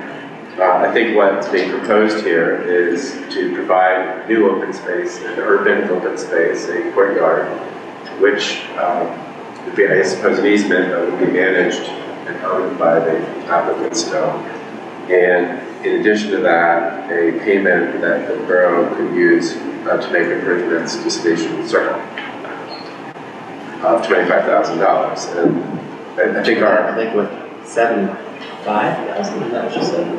25? 25. So I'm not sure about this, but perhaps the borough manager can answer. Has the borough council adopted a fee schedule yet for, what is that fee schedule? Could you tell us? Or does anyone in your borough council know offhand what that fee schedule is? I was looking in the Saldo, I couldn't find it.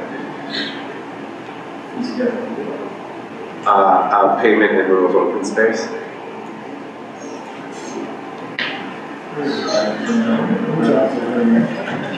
We have it, I don't remember off the top of my head. So we applied it to 119 North Essex. You did? All right, so we got it. It's 3,000 for the first two residential units, 3,000 per unit for the third unit and the unit thereafter, and 50 cents per square foot of gross building area that's not residential. So 3,000 for the first 3 units, and 1,000 for every unit thereafter? 3,000 for the first two. 2 units. -1. So it'd be 22, 23, 26,000 plus, how much for the commercial? 50 cents per square foot per building area, it's not residential. Right. What is the language exactly? I'm sorry. So number of units -1 times 3,000 plus 50 cents per square foot of gross building area that is not residential. Wait, number of units -1 times 3,000? So it's, okay, I just misheard. This is in keeping with what Lower Merion. No, I'm not questioning it. I just questioned what I heard. I thought I heard something different. I heard. Okay, so it's 24 times 3,000. It's 60, 72,000. And what was the commercial? 50 cents per square foot of non-residential commercial space. Okay, that's, let's just say it's about 10,000 square feet. 16? Well, let's just say. So, it's more or less $80,000 is what a payment would be for a yard coverage, plus or minus. So instead, in lieu of that, what is being proposed is $25,000, and it's built up. I mean, that money would just go to the bank account, and if it was space dedication, it would just be plain open space, unfinished, or you could be like, here's space, do with it what you will. So what we're being offered in exchange is a build-out courtyard that will be owned and managed in perpetuity by the owner of the property, and a payment in lieu of $25,000. So what we would have to consider is whether that is a fair trade for what, either the square footage that would be required or the cash that would be required. So I guess that's like fair, what are people's thoughts about it? Is that something that was negotiated in some way, or is that just offered and accepted? It has not been accepted and offered, obviously. Okay. If I can clarify too, there's two missing pieces. Okay, please. If you want the full picture. Yes, I do. The second area that we talked about was the area adjacent to the Little Gym building, allowing that to be like community space. If the put a couple picnic tables there, and there's a green area. No, adjacent up. Yes.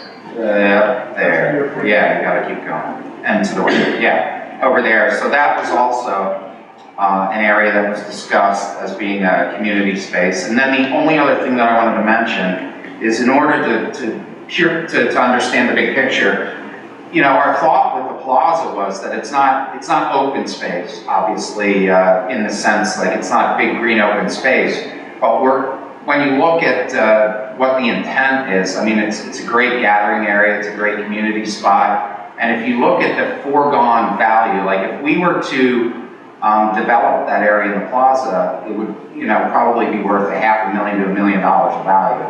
So We just arguing that we should charge. Stacking it. So in terms of what you're giving up for the open space, we thought that we far exceeded that formula that you just arrived at in terms of what we're giving up to create open space. But again, the important thing to consider is we also talked about that green area next to the Little Gym. But is that, I'm sorry, so it was discussed, so is that going to be reflected in the plans at some point, or? Well, I don't know how they wanted to document. It would most likely be covenant that we would agree to in connection plan development, because we have to sort of in that area.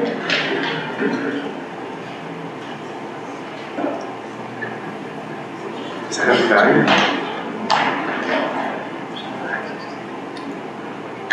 Are you saying preserve it as open space, or without necessarily making it improved? Well, my hunch is either by default. I mean, we can use the formula. We certainly don't have an acre to give, but we can use the formula and give the $75,000. But we just felt that the plaza area was, combined with the payment, was a better deal for the community. But we're open to either. I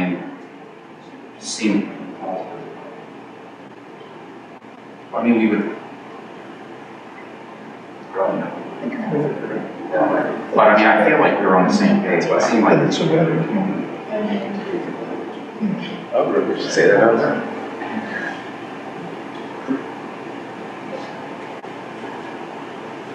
I am of two minds about this, but I get your point. It is a better deal, maybe. But it requires a little noodling, I think, to determine. Yeah, the difference is that, what is the difference? $50,000? Somewhere in the neighborhood of $2,000. That's the difference, so it's just a matter of, that's what you're weighing it against, because we certainly, like I said, don't have the ability to dedicate an acre.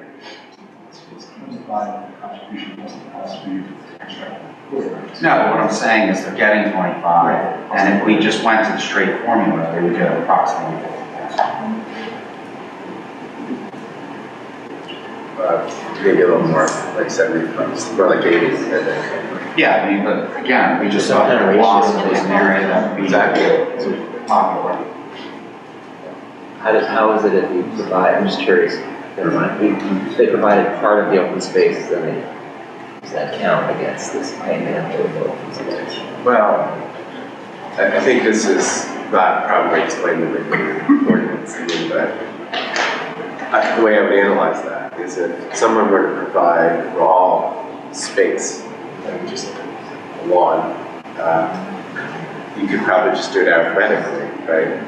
X square feet of space, but the ratio, you pay for the fee for not, you're not, however, in this case, it's not raw lawn, it's going to be built out, and it's going to be managed in perpetuity, so there's extra value to that than there is if they provided.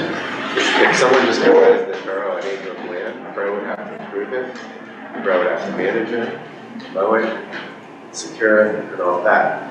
So the borough obtains the space, the use of the space, but not the obligation of managing it.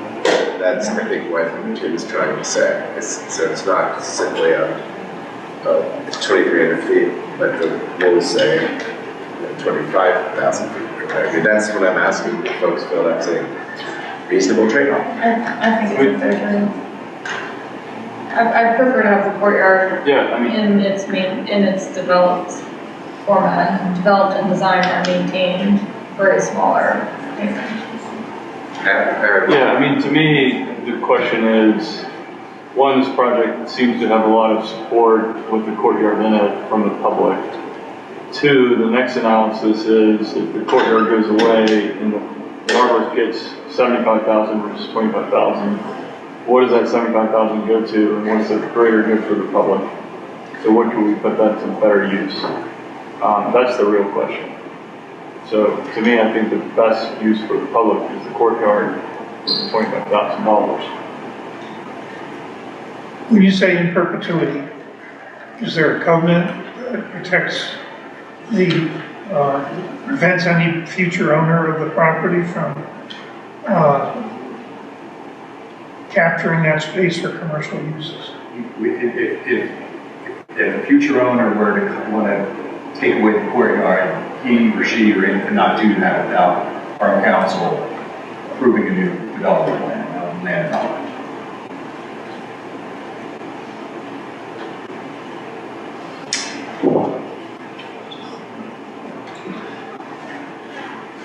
Is anyone not satisfied with this situation? I would, well, I won't speak any further. I just had that question. Question actually boils down to how Borough Council feels about having at some future time the obligation will determine whether another leasable space outweighed the value of the courtyard.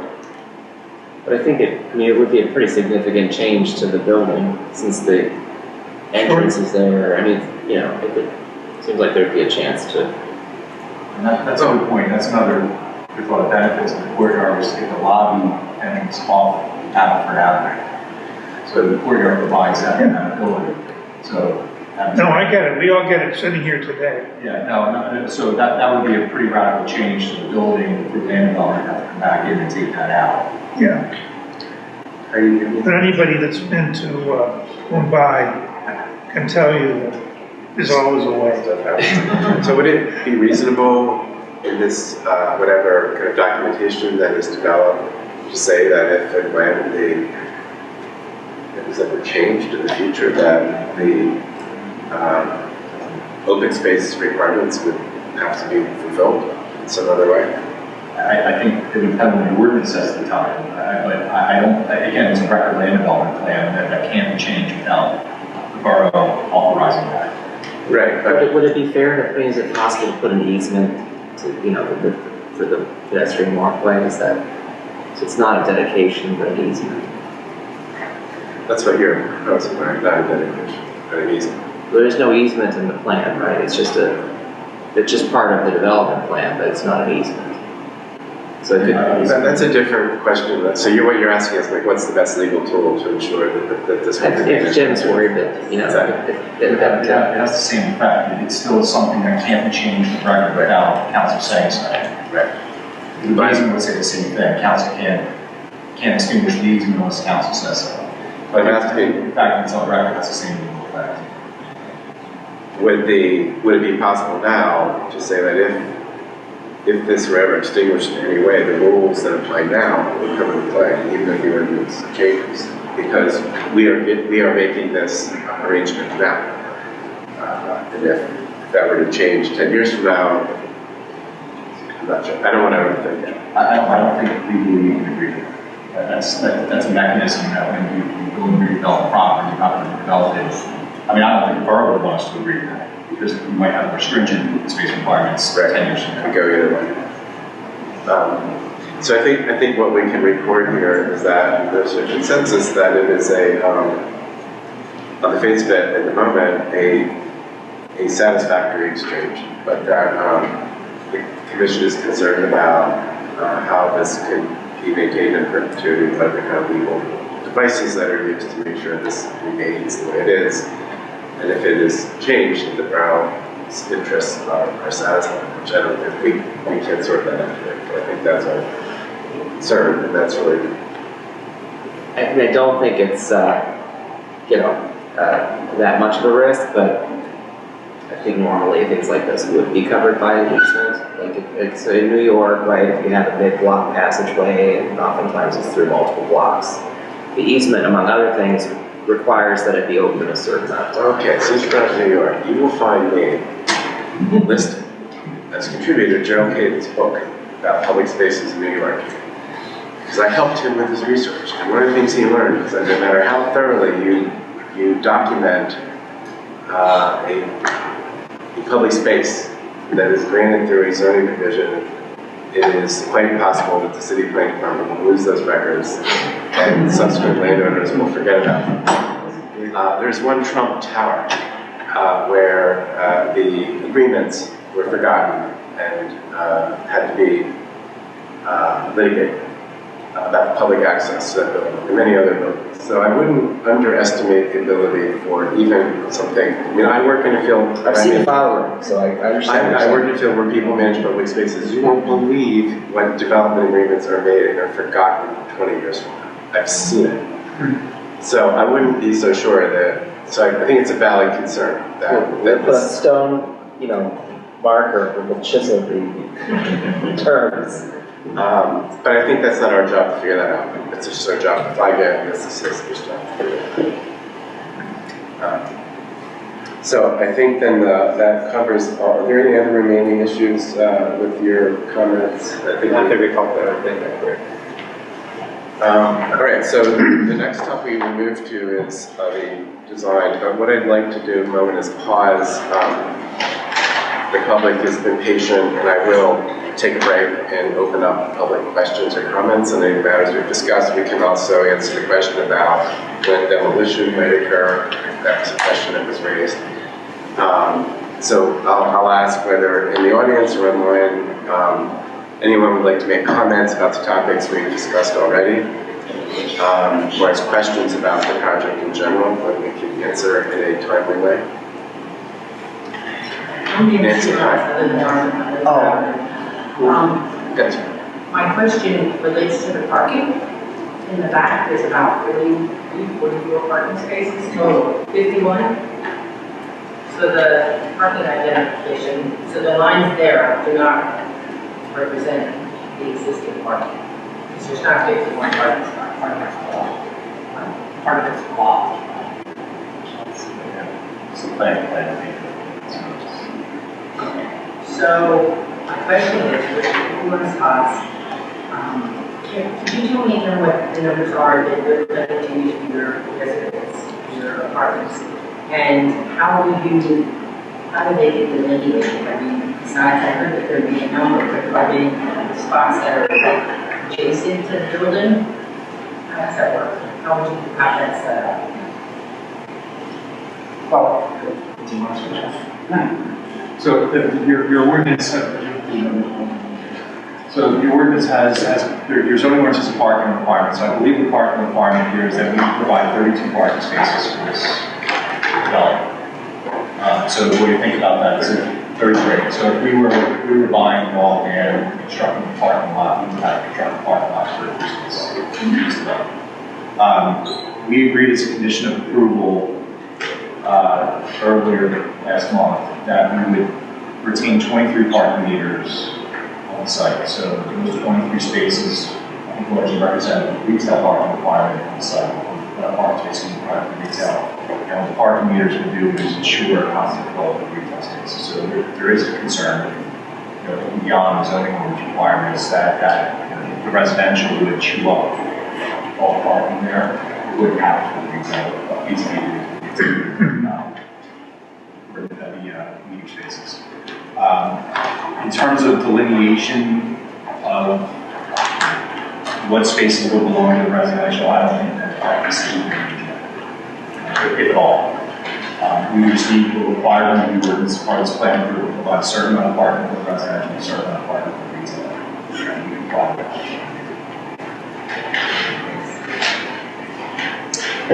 I've got a couple of questions.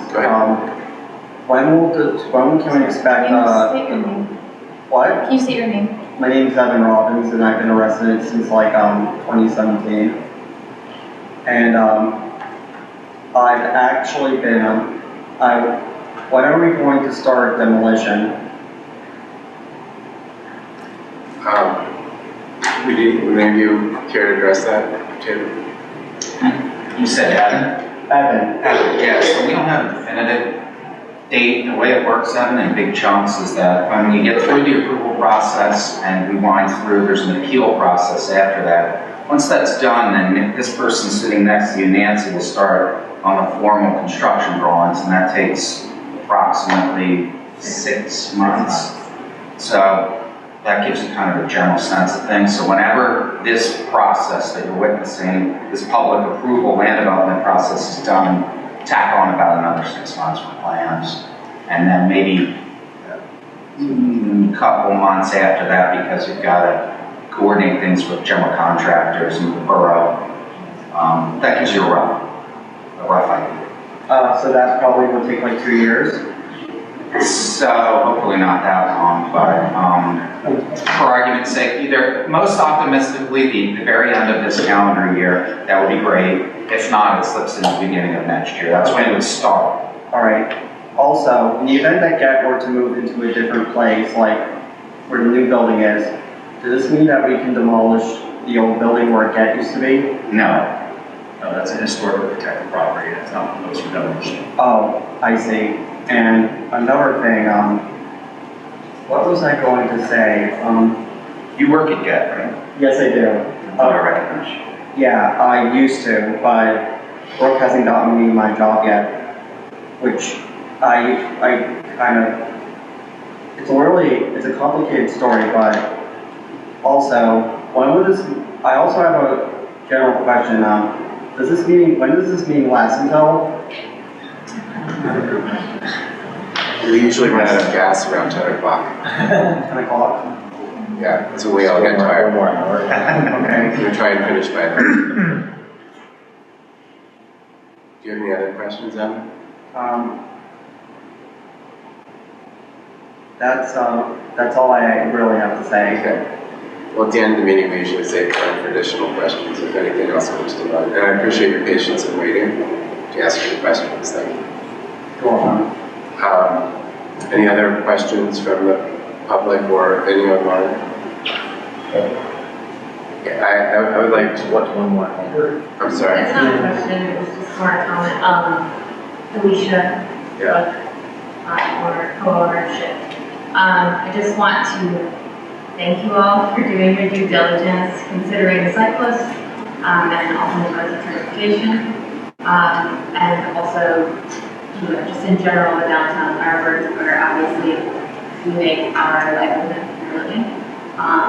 I also just wanted to say, I'm very excited to make some forward movement, as I'm sure we all are, and so looking forward to getting things approved so that we can have new neighbors and really have that downtown area come back to life.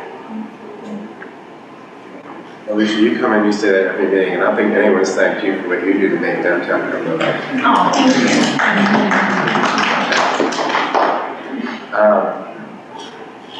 Any other questions or comments? I'd like to follow up on Nancy's. Tim, I've asked this before, but I still don't really understand, so I vowed I would ask you the other day. If you have 51 spaces, 23 will be metered, that's for the, so does that mean the other 28 will be for the residents of these buildings here? It's sort of to be determined how many will be dedicated. We just don't know. And it's likely going to be fluid, like I said, probably in past public meetings. Best laid plans sometimes don't work out. So we're prepared to like sort of adjust. And there may be some spaces that we dedicate to pick up, drop off, depending on who the commercial tenants are. We just don't know. But that's why it was important at council that we have a, as Bob alluded to, a certain number that were metered at a minimum. Right. So, and maybe this is, maybe I am recalling your answers correctly then. So when the little gym is developed, it will need to grow on this pool of parking gym. Correct. So you feel like within those 28 spaces, you can accommodate not only your development, the pick up and drop off or whatever happens to come on, plus, what would there be, 3 generated by that building? 4 units minus 1?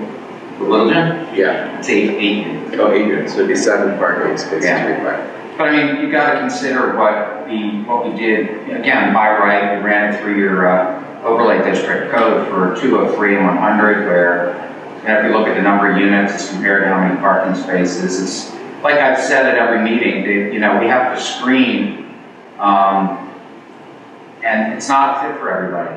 But I'm taking the biggest risk on this. I believe in transportation-oriented design. I believe that station counts for a lot, and I think we can attract. Luckily, we're not talking about hundreds of units. I've said this many times in the past. People have to understand the scale. As notwithstanding the high-profile location, there's not a ton of units. I have every confidence that we're going to be able to screen out for people that don't. It's not a fit, as we said before, for someone that wants 2 dedicated parking spots for 1 parking. So that's not our intent.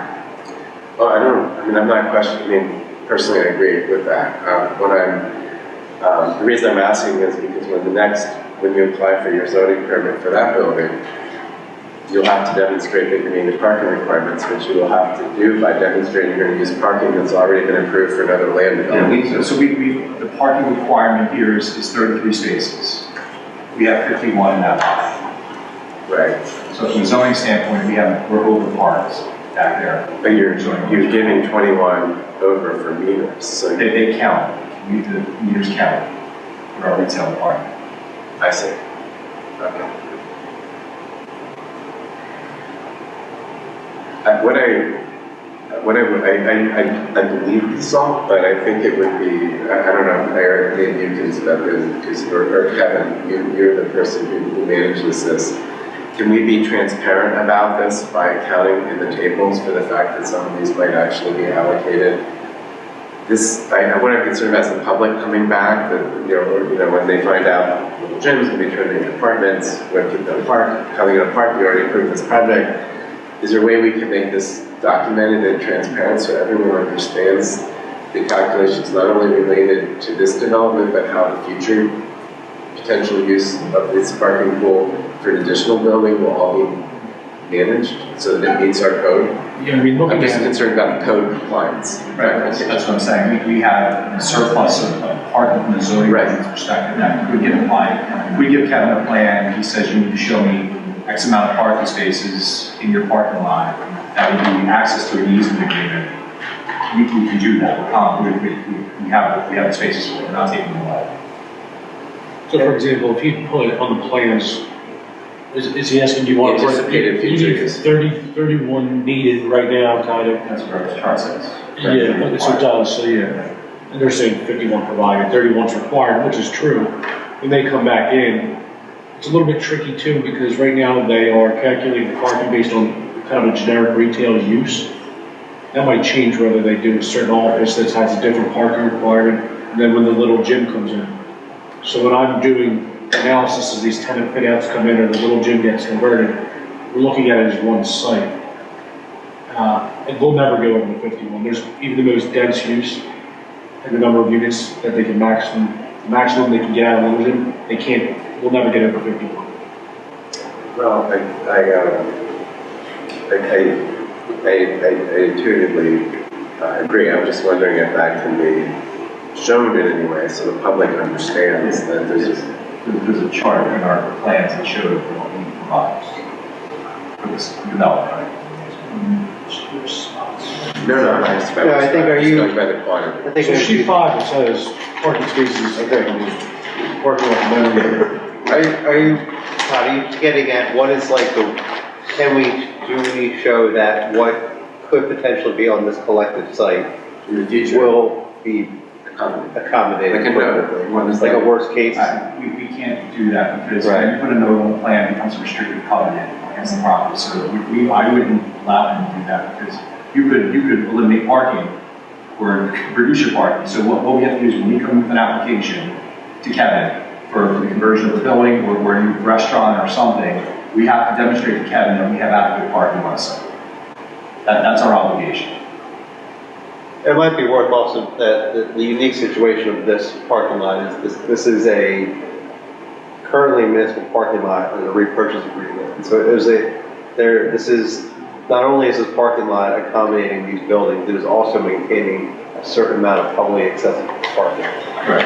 As part of the we've agreed as part of the conditional use that the 22 meter space would not be a meter space for just shift. Right? We're not going to do that. We're not going to strike those meter spaces for just our tenants. This will be completely accessible downtown meter parking for the general public who want to come and patron the retail shops.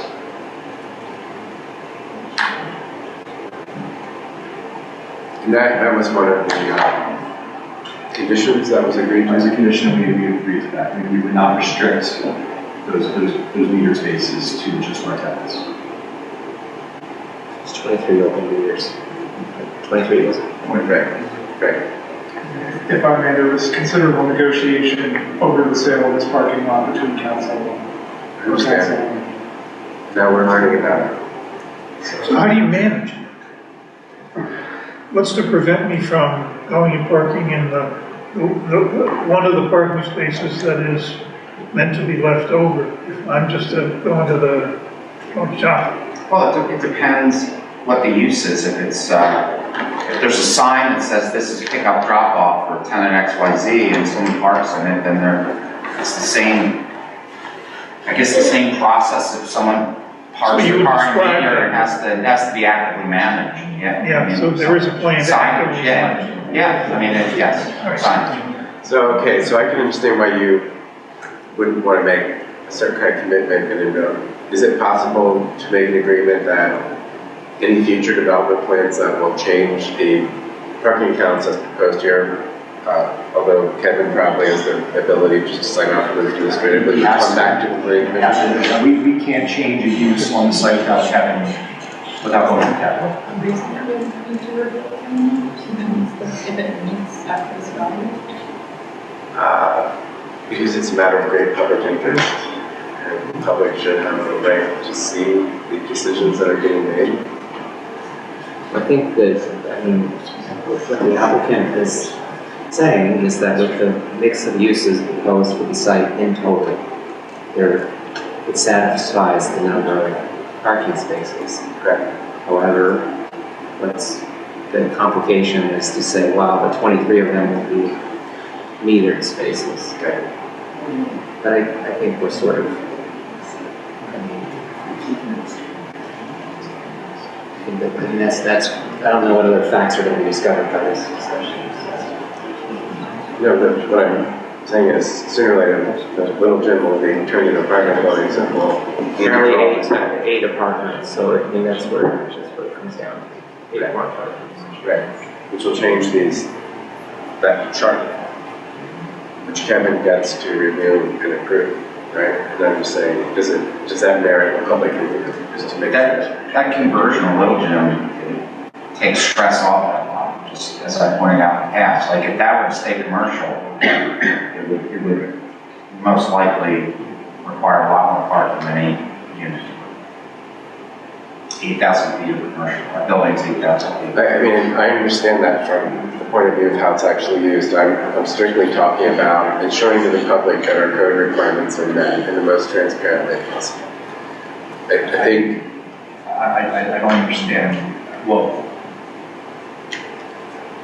we have a requirement, we're providing that requirement. Right. And I don't know, I mean, those requirements could change over time, or more restricted, less restricted. So, like I said, the check on us, our parking, is your zoning officer. That's correct.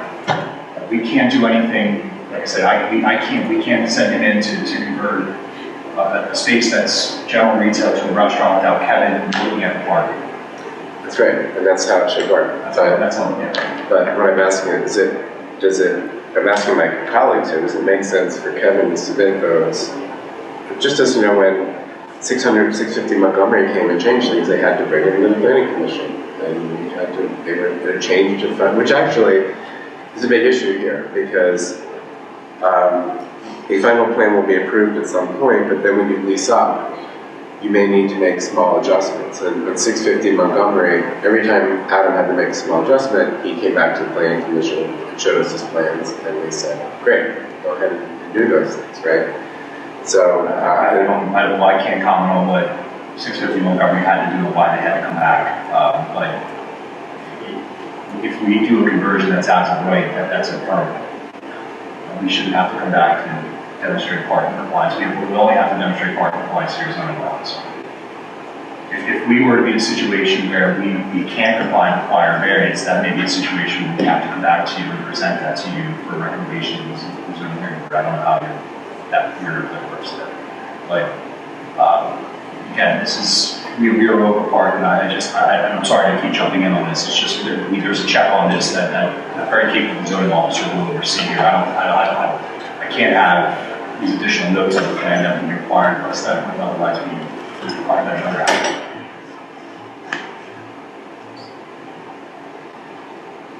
I'm just curious, does anyone else have thoughts on this? I think we can take them at their word that they will manage the park. It's not the management of the parking, it's. And I don't know how they'll do that, but that's not for us to figure out tonight. If some of this parking needs to be dedicated to another project. But that's, no, I mean, we could. And the zoning officer would review that, does it merit a public review at a meeting? That's what I'm asking. The applicant is arguing that if it's a by right development, then no. The little gym is by right.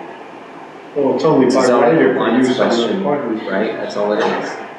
They have the parking. If our let me say it this way, if our parking requirement was 51 spaces, and we came back in and gave Kevin the plan and said I want to use 8 spaces for the little gym, that would require a change to the plan.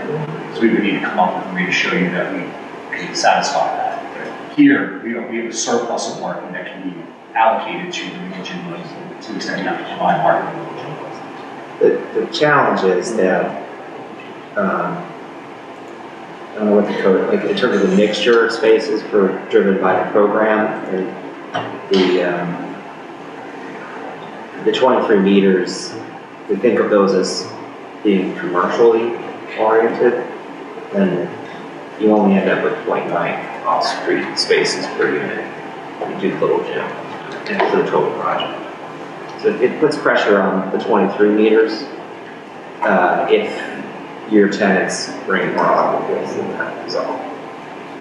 And there's no real, it's basically that you're just gonna have to manage through this. There's 51 spaces. I'll say this one more time, then I will drop. This parking in the site has been negotiated by council for a long, long time without, I think, a lot of public understanding of what is going on. So now we're finally learning what's going on. And I think that while I myself am pretty sure it will all work out, I don't think there's always a good public trust or understanding about how this will work. And so I'm really just arguing this for transparency. That I trust Kevin will look at these, he'll make judgments that are necessary to make, but I'm asking this so that the public understands what's going on. We have an obligation to the public to make sure they understand how this is working. It's not a legal requirement in the sense that an approval is needed. Approval can be granted by Kevin. I'm arguing this for the public. I don't think I'm getting much ground, so I will drop it, but that is why I'm arguing it. I think the argument is fundamentally that if this were a private development, a private parking lot, it wouldn't necessarily have to provide open access parking. It could be just for the tenants of the project. So this will maintain a minimum of 23 open spaces for commercial trade that are not restricted to tenants. Right. So the argument is that the public should be satisfied with that agreement. Well, our elected officials, right, are that ultimately the ones that will approve or not. Let's. Can I say something for that? Sure. This is an interesting conversation, and it's on my mind. One of the things is a concern that one could have is that this parking lot, because of the residential density, uses up all of the parking spaces. And so what was a public-private arrangement is now a residential parking lot. Now, that may be perfectly fine, except this residential parking lot is also relying on an exit through an area over at Station Circle, which is not their property. And that is another development consideration for the borough as far as public space or, I mean, there hasn't been any decisions, I understand, about that. There's been a lot of discussion about what to do with Station Circle. And I was at a meeting earlier at a different time when Mr. Moon was asked, would he, in his plans, had there ever been any talk or consideration about creating a new exit onto Haverford for his businesses and residents? His answer was no. He was really relying on the exit through Station Circle for his property. And my concern is that if all 51 spaces in the end become residential, or for his purpose, residences, then it's not a borough parking lot. I mean, and we don't have access to it. I know we know where his property is, but that public-private arrangement no longer exists. We wouldn't be able to remove the 23 meters without doing that. So those 20 meters. I understand what you're saying. Right, so there's that risk of the 51 spaces becoming all residential isn't there without us doing something publicly. You're correct. But there is a risk. There's a potential in the future that something could happen that comes up, and it could change. And I think what Dennis is trying to sort of protect or say, whatever, I sort of talk about the main statement about the entire project, sort of processing what's going on.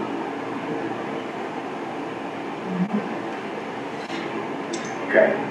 And I also know that in the past, sometimes you go back and you look at your borough notes, or your meeting notes, to find out sort of what was discussed at that time, or what has to have amusement, and this, to go back and go back to the notes to see what actually did transpire, what was there. Sometimes they're good notes and sometimes they're not. Okay, let's Our notes are pretty darn good.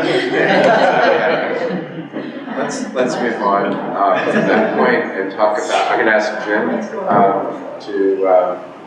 talk about some of the architectural issues. Yeah, let's have a little 5-minute break. Bathroom break. 5 minutes. Nancy, who's going to answer questions, has already taken her 5-minute break. I'm going to start by suggesting that everybody take a 5-minute. Okay, let's come back in 5 minutes.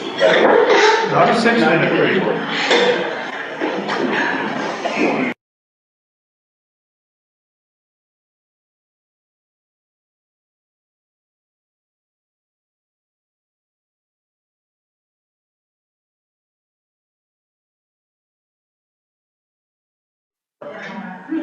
We have knuckles, not in the gavel. Okay, thank you everyone. I hope you enjoyed that beer. You ran down the street. Okay. It's a future beer. So the format for this discussion about the architecture of Haverford Avenue is based upon a document that I think was distributed. Everybody got this document? It is a compendium of comments, somewhat reworded in some cases, that members of the Planning Commission offered to Todd. And there's a page and a half of these comments. And I think for the benefit of those who haven't read this document, I'm just going to read them, and then the applicant can respond. Probably mostly Nancy will respond to these things. So please forgive my cracking voice. Been fighting this thing for 9 weeks. So don't take any airplane rides is my recommendation. Okay, starting out with the first item is focus on the ground level along Haverford Avenue and the way storefronts are designed.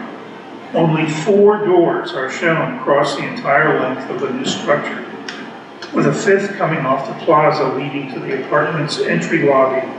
The existing streetscape features 7 door openings in the building slated for removal. In addition, there are similarly frequent door openings in the row of storefronts across the street. So in connection with that one is another comment. The size of storefronts and entrances, as well as ground floor materials, especially those used in the shop front bulkheads and transom areas. The applicant's poor handling of storefronts in his 2 under construction projects give this issue greater urgency. In general, they should create opportunities for smaller retail spaces with more frequent placement of doors and recessed entries. Also, their recessed entries are not very deep, as drawn the outward doors swing into the public right-of-way. So those two comments together express concerns about the ground level, treatment of the ground level of the commercial space. And I asked that maybe we'll get the elevations. You've done that, great. So could we have some response to that? You're going to take them one by one again? That's what we're doing. Okay. I mean, these two are combined. You want to use the pointer? There's a little battery left in this pointer. Sorry. And by the end of this project, I'm going to need new batteries. I'll be as sure as I can be. I'm doing the same thing. So we've gone back and forth a lot of times. I think we've gotten quite a lot of feedback that we've incorporated into that ground floor storefront. We have added an additional door at this end, which would allow for another way into the retail at this end. But there's 5 doors along here now. I guess, Jim, I guess I just want to say, I think we're a really good architecture firm. I think we've designed a really nice building here at schematic level. We've not got into construction documents. We've not started drawing all the details, but I'm really happy with where this has come. You guys have pushed us a lot, and we have tried to be responsive, and I think we have been incredibly responsive, and I think you're going to have an amazing building. we've responded as much as I can about the storefront at the ground floor. When I drove in tonight, there was a comment that, the glass is too wide, and I looked across the street and they're the exact same width as what you have. There's some that are tiny, but we're not gonna do little 2x2 squares of glass. I believe, as the architect for the project, that this glass is what we're proposing, and very much in keeping with the character along Haverford Avenue. We have gotten a lot of great feedback, and we've incorporated as many of those things as we can into the building. And I think you're going to have a beautiful building. Anybody want to comment?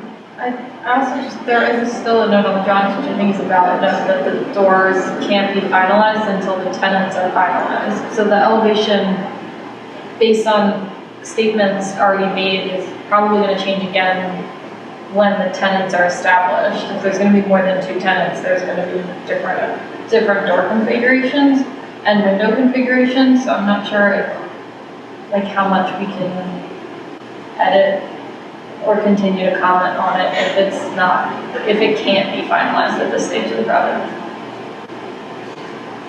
I think the point is that buildings that are coming down, if you walk down that street, you look at the rhythm of, it's basically pairs of buildings that share 2 entrances each, and they're set back. They're usually angled back so that the doors themselves swing into an a roofed area. So you're not, and the thing that we're seeing in your plan is that the doors swing into the street. They're not set back enough. See, they're pairs. Yeah, and we had no desire. There's a lovely rhythm of smaller stores. And whether or not it's 1 store now, or 2 stores now, or ultimately you're combining, 3 or 4 storefronts, it doesn't matter. I mean, that's happened here also, that there were combined storefronts. Some of the doors aren't used, you use a different door. It's more a matter of the rhythm. Well, I think, should we separate the issues? So it's increased to 5 instead of 7. So if you stuck with 5, that's, moving in the right direction, right? And then this issue of the current pattern is in bay doors because the sidewalks are narrow. So that essentially the door swing area is accounted for by pushing the entrance back 2 or 3 feet in most of the existing buildings. So, and then they're paired because they're small storefronts. They're sweeter. I mean, I think that, the thing is I think one of the things we really love about Haverford Avenue is it's a bunch of small, sweet storefronts. And what we're getting with this big building is a much different genre, a much different style of architecture. And it's not sort of this kind of, small scale. It doesn't have you don't have the sense of the small kind of. Oh yeah, I think intimate. I mean, when we've used the word funky, we use the word kind of, I'd like to just think of it as comfortable. It's a very narrow sidewalk, and I think we deserve to have a lot of indentations, doors set back, more doors than you think, and it's that street level. Tiny little ins and outs. We've asked for it, and we've provided it over and over again. So I think that we're just kind of hitting a wall. Well, we're not, I mean, it's not a wall. I mean, it's just a matter of pen and paper. I just don't think you can redesign it at this point without knowing exactly what's needed. I disagree. I think that's the reason. But I think that the cost implications of putting doors for the sake of doors, when the facade, I hear about the undulations, but those will naturally occur when inevitably smaller tenant spaces are provided, because or the downtown environment can't support So- retail spaces. But right how they're designed. Well, they're embayed 1 foot, right? So I mean, they're there is a- basically 1 foot closer than the current. There is a code requirement for doors to move out into traffic counts, which would need to be verified by the building code at the time of your building permit. I think I would look at it in reverse. We don't know what retail will come now. We don't know what floor plate sizes will be, how many shops there will be. But one thing we do know is that over time that's going to change. No stores can do that crap. And over a long time this building exists, it's quite likely, you know, those floor plates for the different stores will change. Some might combine. Shift might start in one and then decide it's moving to the other, right? Global shift. And what's important is not to design to the condition that will be existing when the building is first occupied, but to design a building that will allow for flexibility over time. You could say, well, you know, if a new tenant comes along, we'll tear the facade down and we'll put a new facade on with the door they wanted. That's pretty wasteful. And it doesn't create the kind of conditions. I mean, I come back to the example of Mapes, which occupied 3 storefronts and had 3 doors. And most of the time they only used 1. But it created a very different atmosphere along the street. So I argue for more doors. 1, to give the building simple flexibility to adapt to changing retail conditions over time, without having to reconstruct the facades as you know, as the needs of retailers. And just because the door's there, I don't think it necessarily means it needs to be used all the time. It just needs to be there. And secondly, because it does create, on a street like this, those little ins and outs that break down the sheer length of the facade are really, really critical. So that's why I argue for them. And I am as befuddled as you are, Nancy, as to why that's not a simple thing to do. I really am. We're talking about being befuddled. What's that? Of course, go ahead. Would it be possible to do like in the design of the windows of the facade, just have it where a door could be inserted at any time in the future or any time in the future? So that way it can adapt to whatever need of that space. Well, we can do that. I mean, we've met with Kevin at a different property, and we were going to, at the time, we were going to create a new storefront entry where none existed. I mean, it's not difficult. It can be done. The answer is yes, we can definitely do that, the way it's designed. And we would do it. I mean, we're not going to turn away a tenant because we can't accommodate their entrance. They will move around in the future. So, in a previous discussion about this,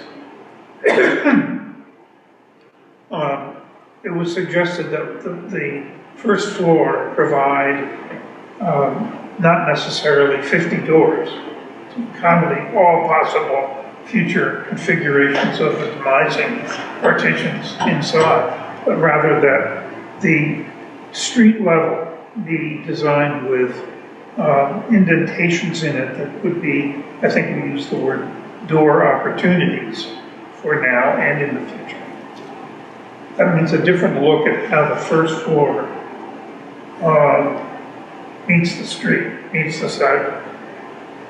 That is kind of what the original construction along Haverford Avenue took place, because the buildings were little row buildings with individual party walls, mostly, and each one had a door, and they were all, 20, 25 feet wide or whatever, and some of them have been combined, like the case of Mapes.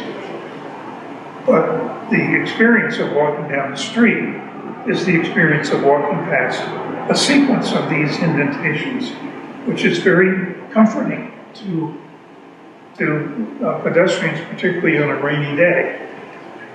It gives you a place to pause and look in the window and admire the goods for sale inside. And I think we should head in that direction. And I think that's it. We're highlighting this. Is this what you're reviewing? So this is 3 doors, right? How does this compare to what you were doing in other parts? Beginning to work, it's beginning to work in that. I think the middle part, and that's grass, it's more the ends at this point. Yeah. If I could just point something out, so last year, this planning commission and council ultimately adopted a set of design standards I think are speaking to exactly what you want to achieve here, so that development could come along and have these sort of code requirements in place to spit out what you're aiming at here. I mean, we've run through that 45032 section that requires these breaks and indentations, and this is the building that the code gives you. So I say that to note that this has been heavily integrated in terms of what this borough wants to see in terms of the design of this facade and how the rhythm works along the street. And I would say that we are doing all those things. You're going to walk along and there are indentations every time there's a door.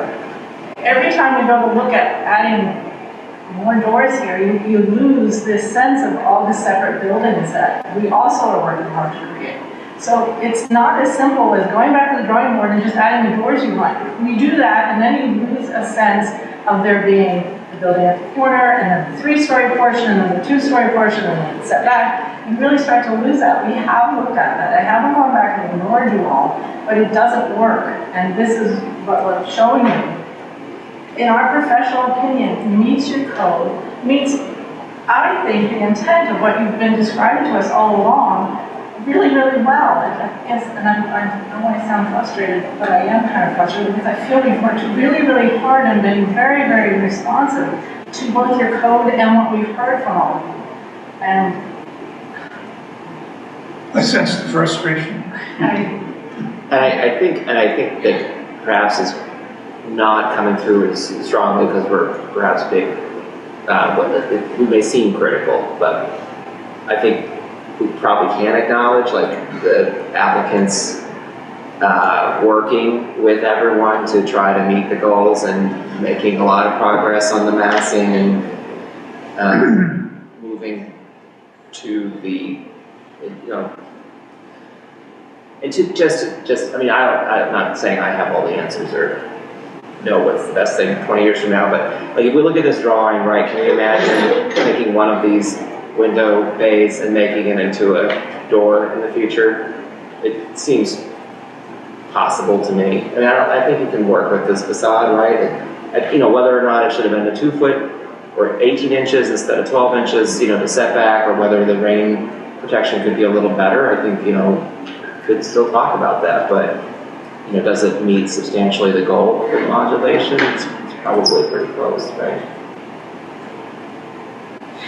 Any other comments? No, I think it'd just be repeating what's been said. Okay. I think part of my frustration personally is that I'm going to miss those buildings. And to not replace them with something that is going to be delightful and welcoming and make me not sorry that they're gone. I mean, that's what I'm shooting for. And I say it's personal, but I think it's probably more universal that there's a sense when you walk down that sidewalk that with a modern building going all the way across that's tall, and yes, a lot of glass and a lot of openings, and I appreciate that, and I appreciate the effort, but I'm going to miss that that residential scale that just feels, it's missing a delight. It's missing sort of and it could just be the size of the development that's trying too hard, maybe, or something, but it's a very personal thing that when you walk down that street and you have the opening that's set back and you have tile in the paving and you have transom windows, there's maybe stained glass or leaded glass, and it's a whole different feeling. And I think that this is a development that is a true textbook definition of we are never, ever please everyone. I mean, there is no way that we would please everyone with this. I think we have sat through not just meetings with this commission, with hard, informal meetings, listened to what the public had to say, and try to adhere to what your code requires for a very, very challenging design requirements. And this is the building that comes out. So I appreciate your point of view, and I'm sure you've lived here for a long time, and like many people have a strong sense of connection to the downtown. We think this incorporates A, a lot of what we've heard, and B, provides a lot of exciting vibrancy to the downtown, which right now, frankly, is not attractive. So I say that just because I think it just bears mentioning that we could sit here and we can listen to all of you, but this is, we could, no matter how many more meetings we have, we will never please everyone with the design of this building. Full. Just can't, it's an impossibility. Agreed. We've all been sitting in your seat, doing what you're doing now, facing a design review committee that can never be happy. And that's not to say we're not taking this seriously, because I think we have. We've demonstrated that we've been really trying very hard. Nancy's trying very hard to sit and listen and incorporate. I mean, we have, there's all of you plus the bar. I mean, we try to incorporate everything we've heard. Shall we move on? Yeah, please. Here's another comment. Push for meaningful enlivening of the parking lot facade. Can we bring that up on the machine there? Yes, sorry.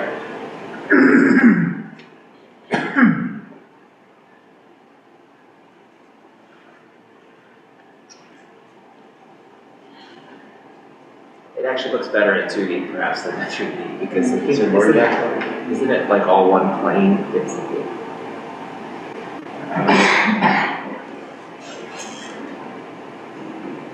There are renderings of the rear. Yeah. Yeah, there we go.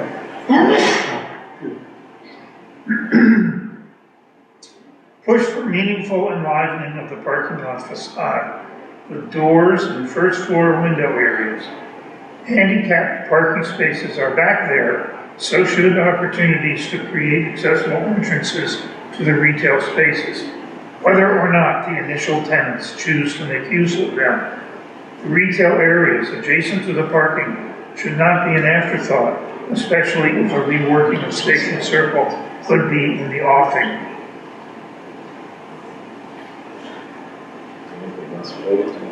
No. That's the comment about the back. Part of the plan, you can see where we added 2 doors into the back along the rear. Once again, nobody knows where the tenants are going to be back there. We have no way of knowing. And some glass there.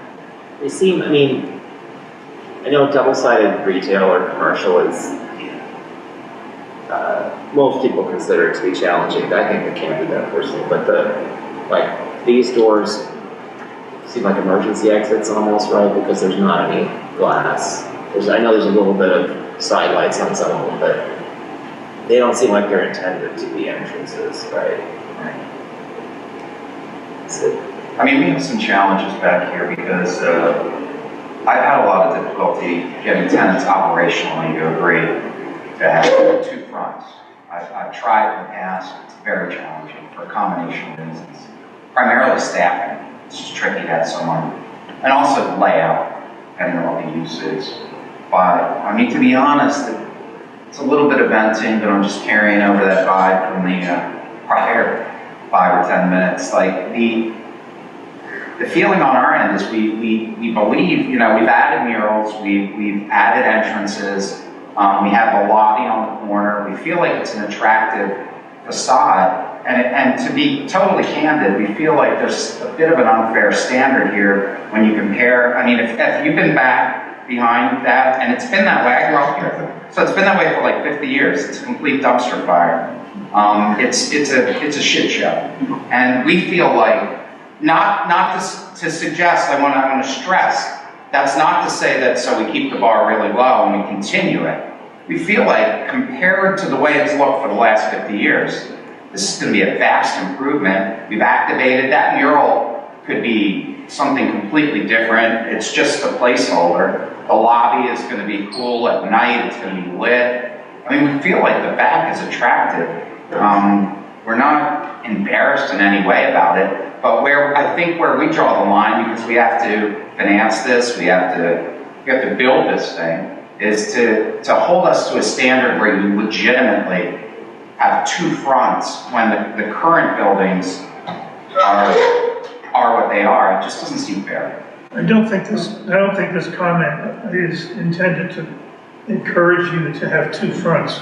I think it's encouraging you to put a little zip in the back just in terms of, again, entrance opportunities or even exit opportunities. Just make the place so when a door is needed and when you do know where your tenants are going to be, you don't have to go in there and saw cut some ugly opening into an existing brick wall. Well, that's what we see here. And I do think that there is that perfect opportunity right there if it were to ever arise. Right. So we did respond to it, and I think we provided it. Yep. I'm less concerned with the ground floor as the upper floors, and I'm sorry. You need to stick to the comments, We're going to get to that, actually. Yeah. And we need to manage this, and we tried to organize our comments so we could stay on track. This isn't, would it be fair? I mean, at least as much as we can, at least be fair about that. This isn't open forum tonight. So anyway,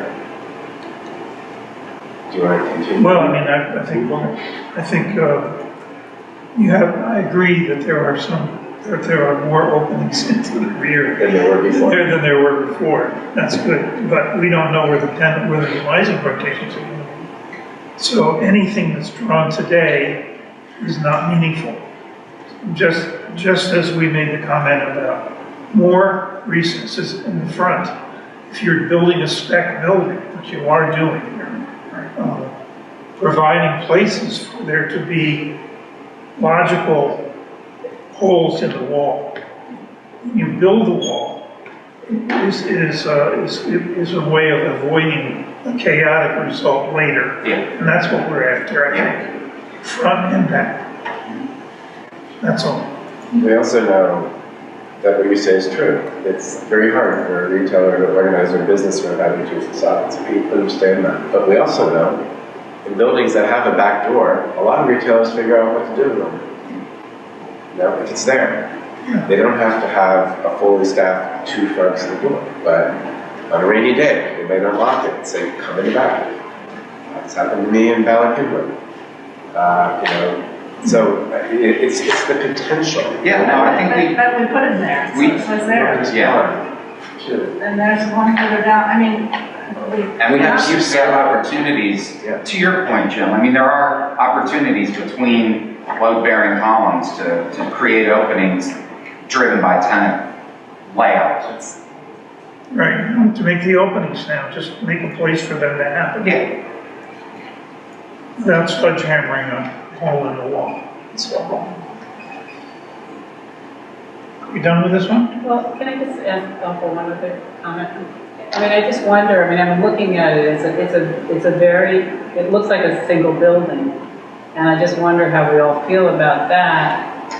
Is that the right approach versus I'm sorry. We're getting, well, no, but that has to do with the number of entrances also. I mean, that's the thing. It's like where the entrances would be placed, if there were more, would be more reflective of individual buildings as they are. In fairness, this is about enlivening the rear facade. Right. Okay, I think we're done with this one though. Okay. So going back to the front again. We get back to the Front, sorry, elevations. Adjustments to elevations to reduce perceived scale in keeping with existing north side. 3 little sub-bullet points here. Reduce size of windows. Here it comes again. Especially width of excessively wide ground floor storefront lights.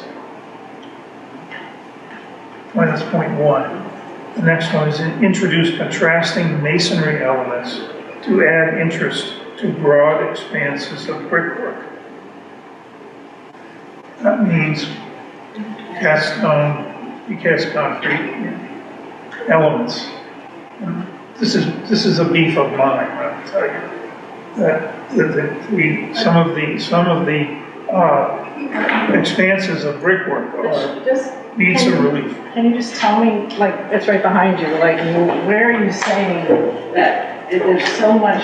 Right there? It's like 8 feet. Yeah, I would have lintel. If it were me, I would have a precast concrete element there. I would not have a keystone or an eagle, but I would introduce a contrasting color. I hear you. Okay, that's not a bad idea. The way But I want to do that everywhere, but that's a nice idea right there. Okay. Awesome. There we go. I think we're going to get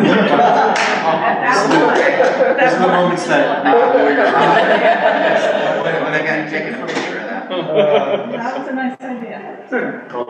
No, Not an area. That would be ridiculous. No, it's a- randomly. You want to do it more randomly. Okay. That's the whole name of the game here, is to introduce randomness that makes it look like something other than Wynwood Shopping Center. So are there, is it, should we go to the next one? The next one.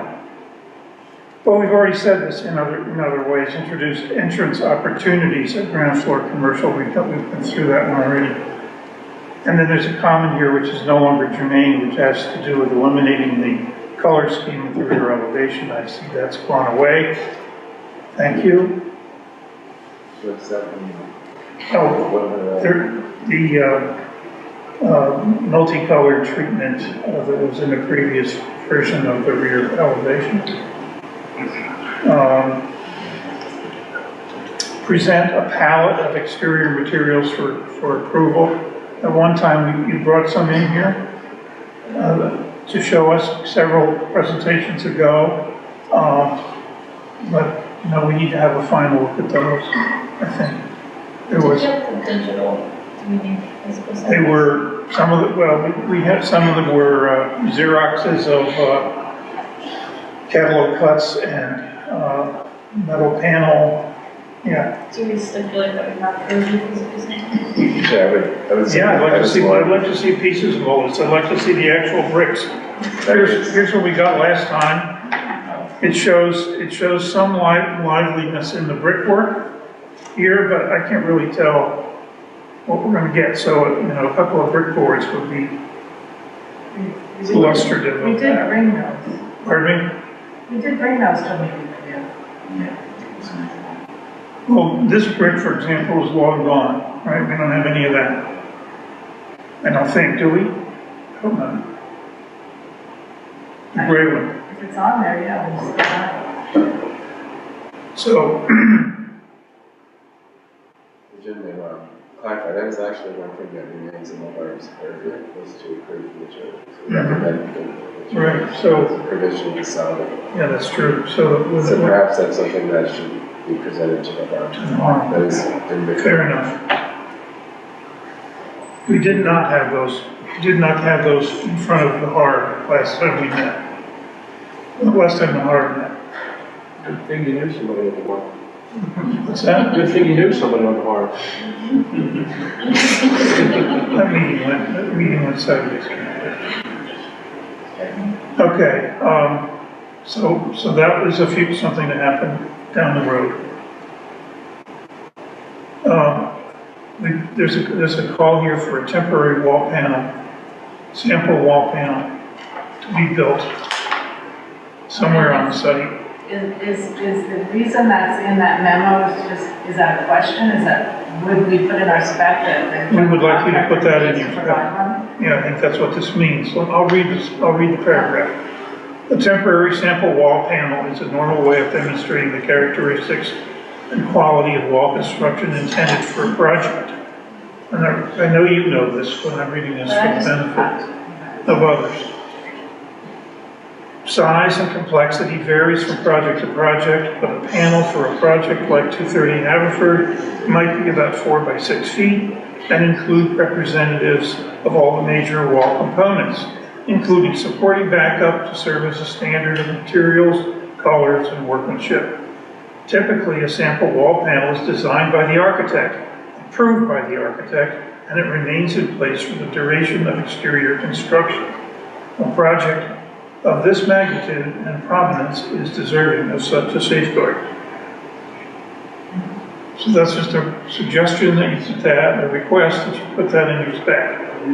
We've agreed as part of our conditional use approval that the materials would be shown to the borough in advance of placing the order. So I think maybe this is driving at that direction that you're after. I mean, it's really a sample. It's really a proof of workmanship more than anything else. Mortar color, for example. So all that we provided before we place orders. Well, you're going to have the brick on hand in order to build a sample panel. It's really a question of workmanship. Many projects use the specified materials poorly, and we'd like to guard against that. And the way to do that is to have the mason build a sample panel, tool the joints the way you specify, whatever way you specify. Grapevine would be nice. And have everybody agree that that's going to be a good-looking wall. And it stays there, and the mason is required to build the building the way he built the single panel. And we typically have that in our spec. I wasn't clear. Excellent. That's the answer. Excellent. That's all that is. I haven't seen your spec, but I'm sure, used to be in my spec, so why would you have it? And there's the next comment.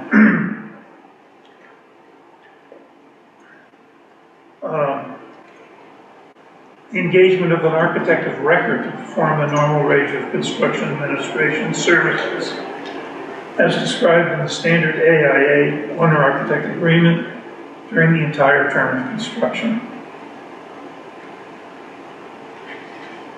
That's a suggestion from someone here. Anybody want to amplify that? Well, I think that, frankly, I think that was a reaction to the other two projects and the quality of the construction that we saw going up during those projects. And that's how that came about.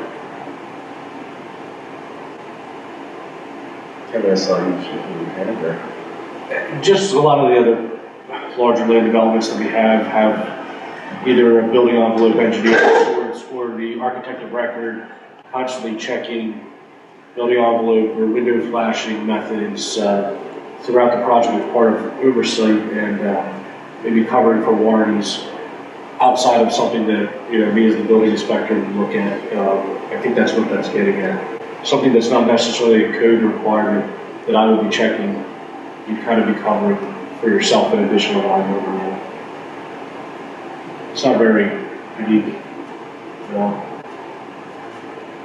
It's not a building code thing at all. It's a construction quality thing. How do you feel about that? Any other comments on it? What's your reaction to that?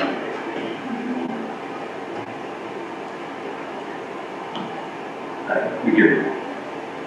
I'm not going to commit to something like that. I mean, you're free to make that recommendation if you want. Why wouldn't you commit to that? Explain why. I think we're getting ahead of ourselves in the land. I understand the comment about the other two. Wait, excuse me. You're asking for a final approval tonight. I understand. We're not getting ahead of anything right now. I don't, in my opinion, I think that requires some further conversations with So the winter's running, that's my point. Okay.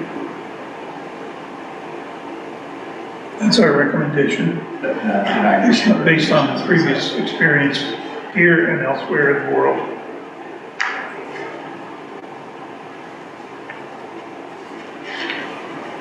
Good news is we're on to page 2. It's only 2 pages. Huh? It's only 2 pages. That's right, this one isn't a complete page.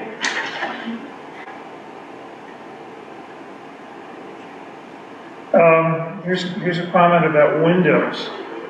The description of the windows as vinyl is unacceptable and inappropriate for a building of this prominence.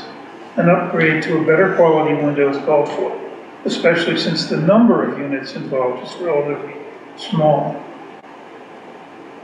And second part of this one is the hopper windows shown on the recent elevations are inappropriate. I would like to see a single or double hung 1/1 window in lieu of the hopper windows shown. These would be more contextual with the existing buildings on this block of Haverford Avenue. The intention is that they are a single window on sash. I did not understand. I don't think we intended them to be hoppers. Whether they're vinyl or not, I mean, vinyl windows have come a long way. Visually, the lead type of all the windows are broken, like are up the second floor. Like if all the windows are up from the second and third floor are being specified, visually you can't tell the difference if it's an aluminum window or a vinyl window. And you can't force the cost of a window on the object. So I guess I'm confused as to how the comment is relevant to. I think the concern is how the windows will age and deteriorate over time. But can we stipulate that in our land use approval? Like we can vocalize an opinion, but can we put it in like Well, again, I mean, from my personal point of view, it's in large part a reaction to seeing the other 2 buildings that were built and how those windows were handled. Who's one?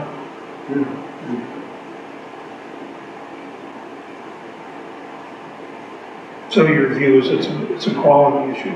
Quality issue. But I think for me personally, the location of the horizontal mullion is a completely, I mean, in honesty, it's a completely subjective aesthetic opinion. But for me, with the commercial buildings on the other side of the street, I'd rather see it more as a conventional double hung window appearance than the offset horizontal mullion as it is here. I don't know how the heart feels about that, and whether it's an issue or not in terms of the hardest purview. But that was just a personal aesthetic opinion. Well, just a question, are these casement windows, do they open on the 3rd floor or are they fixed? Your bedroom windows, they have to open. You have to open if you provide an anchor there. It's for fire access. So what do you do about that? You'd have to have one somewhere else. There wouldn't have to be an egress window for a 3-story. They're not big enough for egress. If it's sprinkled. For a bedroom, you have 5 places to do it. It depends on the sprinkler system. I don't think Yeah, they can be fixed windows if we want. It's a fully sprinkled building. And we'll have anchor.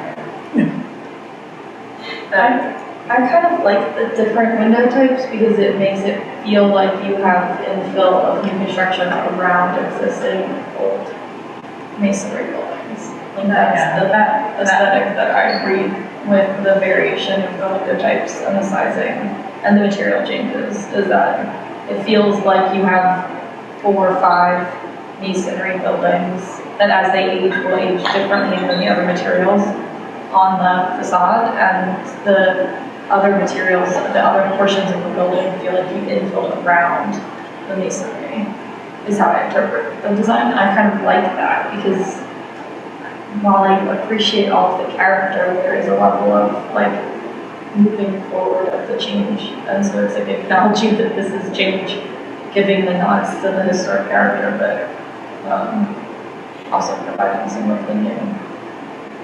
Well, one thing to think through that isn't so much even just about the aesthetics though, is when choosing the windows for the residential units is what will make the residents happiest. So probably not fixed glass, right, if they can never open them. But I could be wrong. I mean, in the cities, like, they're fighting statistically people are opening windows. It's just the design is junk. That's That's what it really comes down to. I mean, it's It's just something just like, when people have air conditioning provided, they're less likely to even. I mean, I understood. I would think as with the other things we're talking about, the potential to open the window, even if you don't want to, is something that's desirable. How's the tooth fairy? Back door. Back door. What's that? Corrugated siding. Drew fairly broad criticism. The use of corrugated siding currently being shown on the proposed elevations, particularly in the north Haverford Avenue elevation, is similarly inappropriate. While the architect's effort to break up the building mass and forms by varying the facade materials is appreciated, this is not the material to use for this purpose. Too industrial and utilitarian looking. Consider either another color of brick or a ceramic tile in lieu of corrugated siding, and provide studies of these options. Does that go back to the hard with a hard house style acceptance of the materials? Is that what you're referring to the art? You can refer anything you want to the art. No, I'm asking people to refer, who made the comment. The art makes a recommendation about the building materials that are visible to the public way. And so that may be something that we can pass this on to them. What's that? Take your I guess what, if you're asking, down to the heart, I kind of confused on the third reason different of the planning commission and the heart, to tell you the truth. I mean, if they're the final arbiter on this, then I guess, yeah, down to the heart. Well, our only power in this case is our ability to persuade. We do not have a regime that requires council or the planning commission to approve the materials. So we have to be as persuasive as we can. And at a certain point, we've been as persuasive as we can. The Saldo, however, in the provision that was inserted to allow for bigger buildings and wider buildings, 160 feet, did include a provision that requested the HARD make a recommendation to council about the appropriateness of materials that are selected for the facades that are visible in the tunnel. So, in a sense, in that little particularly narrow band of things, the HARD's opinion is sought. And the HARD has the ability to weigh in with a recommendation per the code. So that's why I'm saying, while we might have powers of persuasion which run out at some point, the HARD is charged with making a recommendation about it. Dennis is taking notes. We can go as far as we can use persuasion, but that is not really our only. So I would suggest that we refer to the HARD. I would just have one comment overall. And I'm no architect, but all this materials and this, the siding and everything is great, but it does come at a cost. And at some point, it starts to become almost economically feasible if we're trying to talk about affordability. And, at some point the rents have to support the project. So just we have to balance that materials and the siding in the back of the building, in front of the building, so just a comment, we're all, To that, I would respond that this thing is going to be here for 90, 100 years. Yeah, The decisions that we make are going to outlive us by a lot. it's gotta start, it's gotta be here. Well, we hope it'll last that long. I mean, the concern is that our changes will outprice the financing of the project. Then we'll go through this process and it will. Look at the pyramids trees. Let's stick to the specific issues that are here. What is the, do you want to? Well, I would say that the metal siding is fine if used in the right way. I have no comment. So are you comfortable with what it's expressed? Yes, absolutely. It's different. Do you have any responses to that? I mean, we're here. Lots.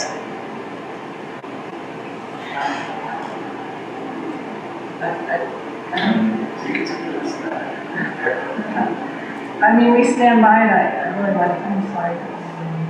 Jennifer. When you said about, I mean, the brick and the siding are playing off each other the whole way down the street.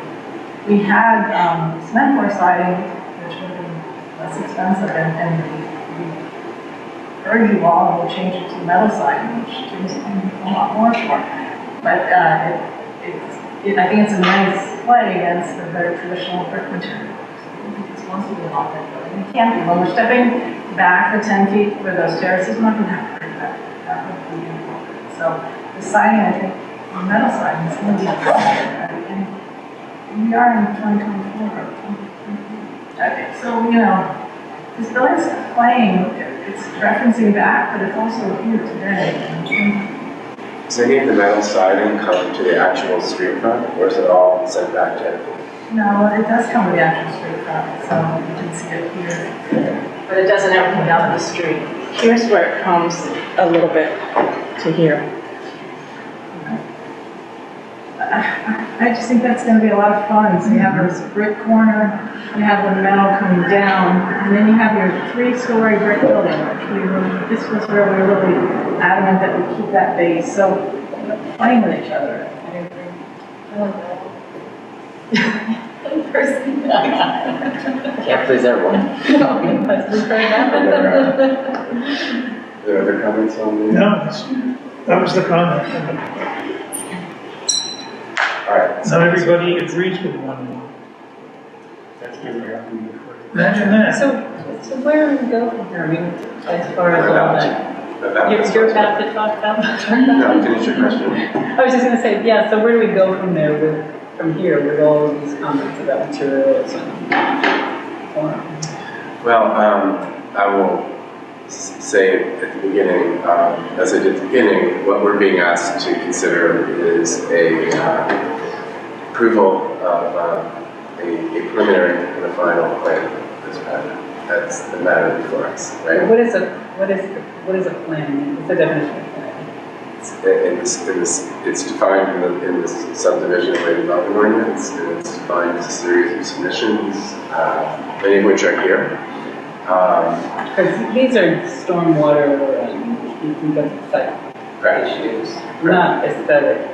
Well, the final plan also has to include architectural renderings of the building and according, not sure how the conditions that council discussed came out because I left before they were read into the record. There was some framing of condition that the building would be built according to the final design drawings, which I assume will have to be represented when the tenants actually know the design is finished. But the final plans that are approved, that we recommend to council for approval, would include the final architectural drawings. The final plans would also have to include all of the revisions that were requested, in the borough engineer's office. And typically, what we do is, we determine that a lot of those final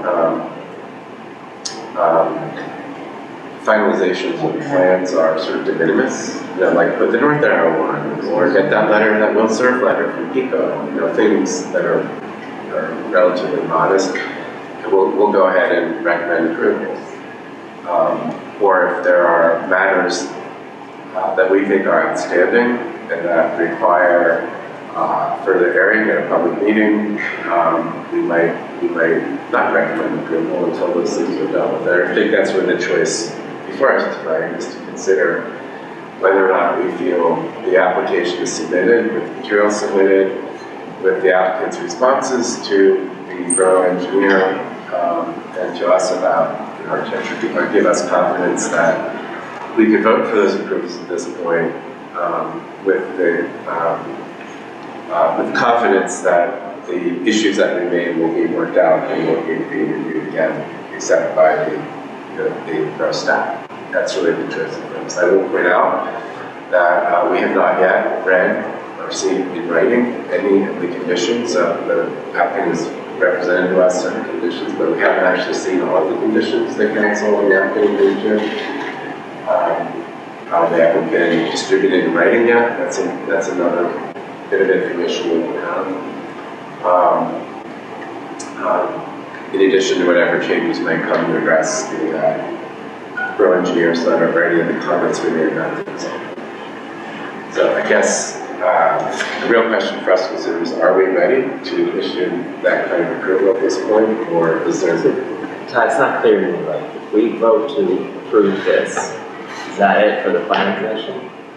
And then... More or less. Yeah, it's not gonna come back again. Correct, that's the reason that's all the changes that occur subsequently are handled by the zoning officer and borough engineer. The administrative and then council. I guess I would just summarize. You have before you the application, which consists of the land development plan, site plan, the stormwater reports, the renderings that are required to be submitted as presented here in the most recent application. And that is collectively the application. So the decision is you either make a recommendation on that application always with the condition of satisfying all the various review comments and other steps that have to that's a decision. Here's the application. Right. And also with the understanding of the hard force review the materials and make a recommendation to council about those as part of the implementation. So they hard still has to look at it one more time. Under our ordinance, yes. There's your meeting now, there's still the park, and there's still the planning, there's still the shade tree, there's still all the various other components that will also run that course. And are those also just advisory meetings? The carb and the shade tree? I mean, officially everybody, all the various committees are all advisory. Ultimately, council will make the final decision, taking into consideration all the information that's been provided and all the reviews that have occurred. So we all have recommending committees.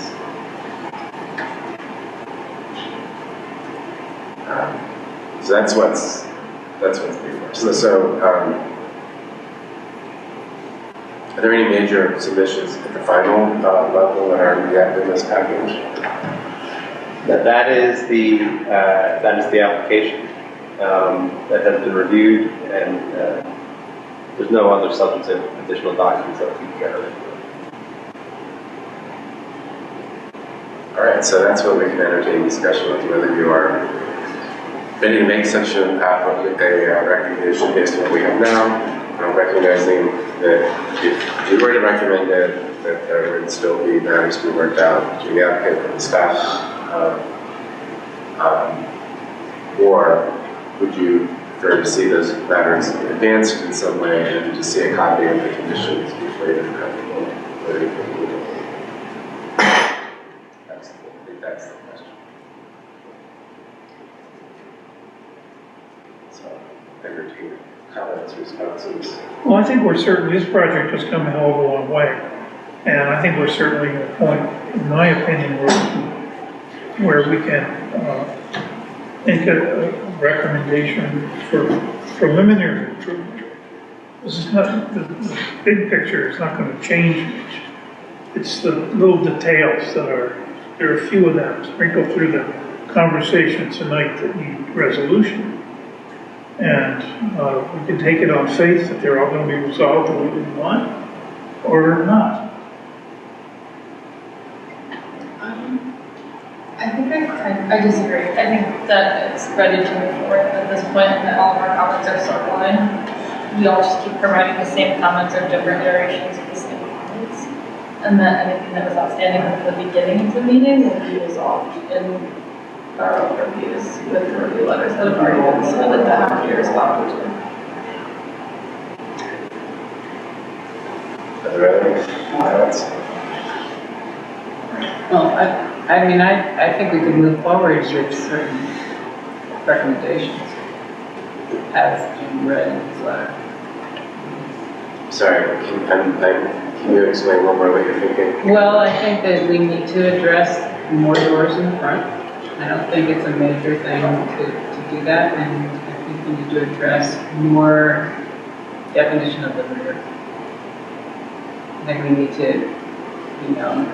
recognize that this isn't going to be a sloppy group of buildings as you described in the back, which I actually find kind of wonderful, but that in fact the back of this building should have definition. So whether it's simply adding doors, some changing materials, I don't know what, but I do think there ought to be some conditions. I mean, we have talked a lot, and I'm not satisfied that the drawings really convey the best you can do in the back. And so it's just conditions like that. Can we say, because of the points that were made? Let's just say we did that, Heidi. How would we know that those have been addressed? Well, I know that Harb is going to be reviewing it again. I mean, are these recommendations that we could make to Harb? Harvard's really just is really strictly limited to looking at the materials. According to the code. But they're also worried, I mean, maybe Dennis could speak to this because it's about context. Well, we'll also be making recommendations. Well, the COA we're going to approve for the demolition. There's still more to be said in terms of, as part of our ordinance, there are other recommendations that we would make to council as well as part of our advisory capacity. What's written in through Salado is specifically the materials review, but then there are other elements that we would act in advisory capacity on behalf of the council and make recommendations. But can you tell us a little more? I know you've discussed this with me personally, but can you tell us all of us a little more what some of those things are that you feel like you would be commenting on? Well, written into our ordinance is an ability to recommend to council that that there be photo documentation and, if need be, verbal written documentation on the buildings that are going to be demolished.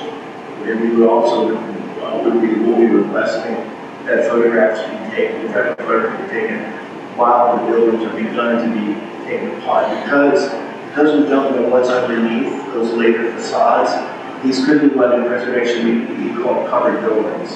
So in other words, there are later, pretty sure we want to at least be able to have a record, a good record of those historic buildings before they're gone.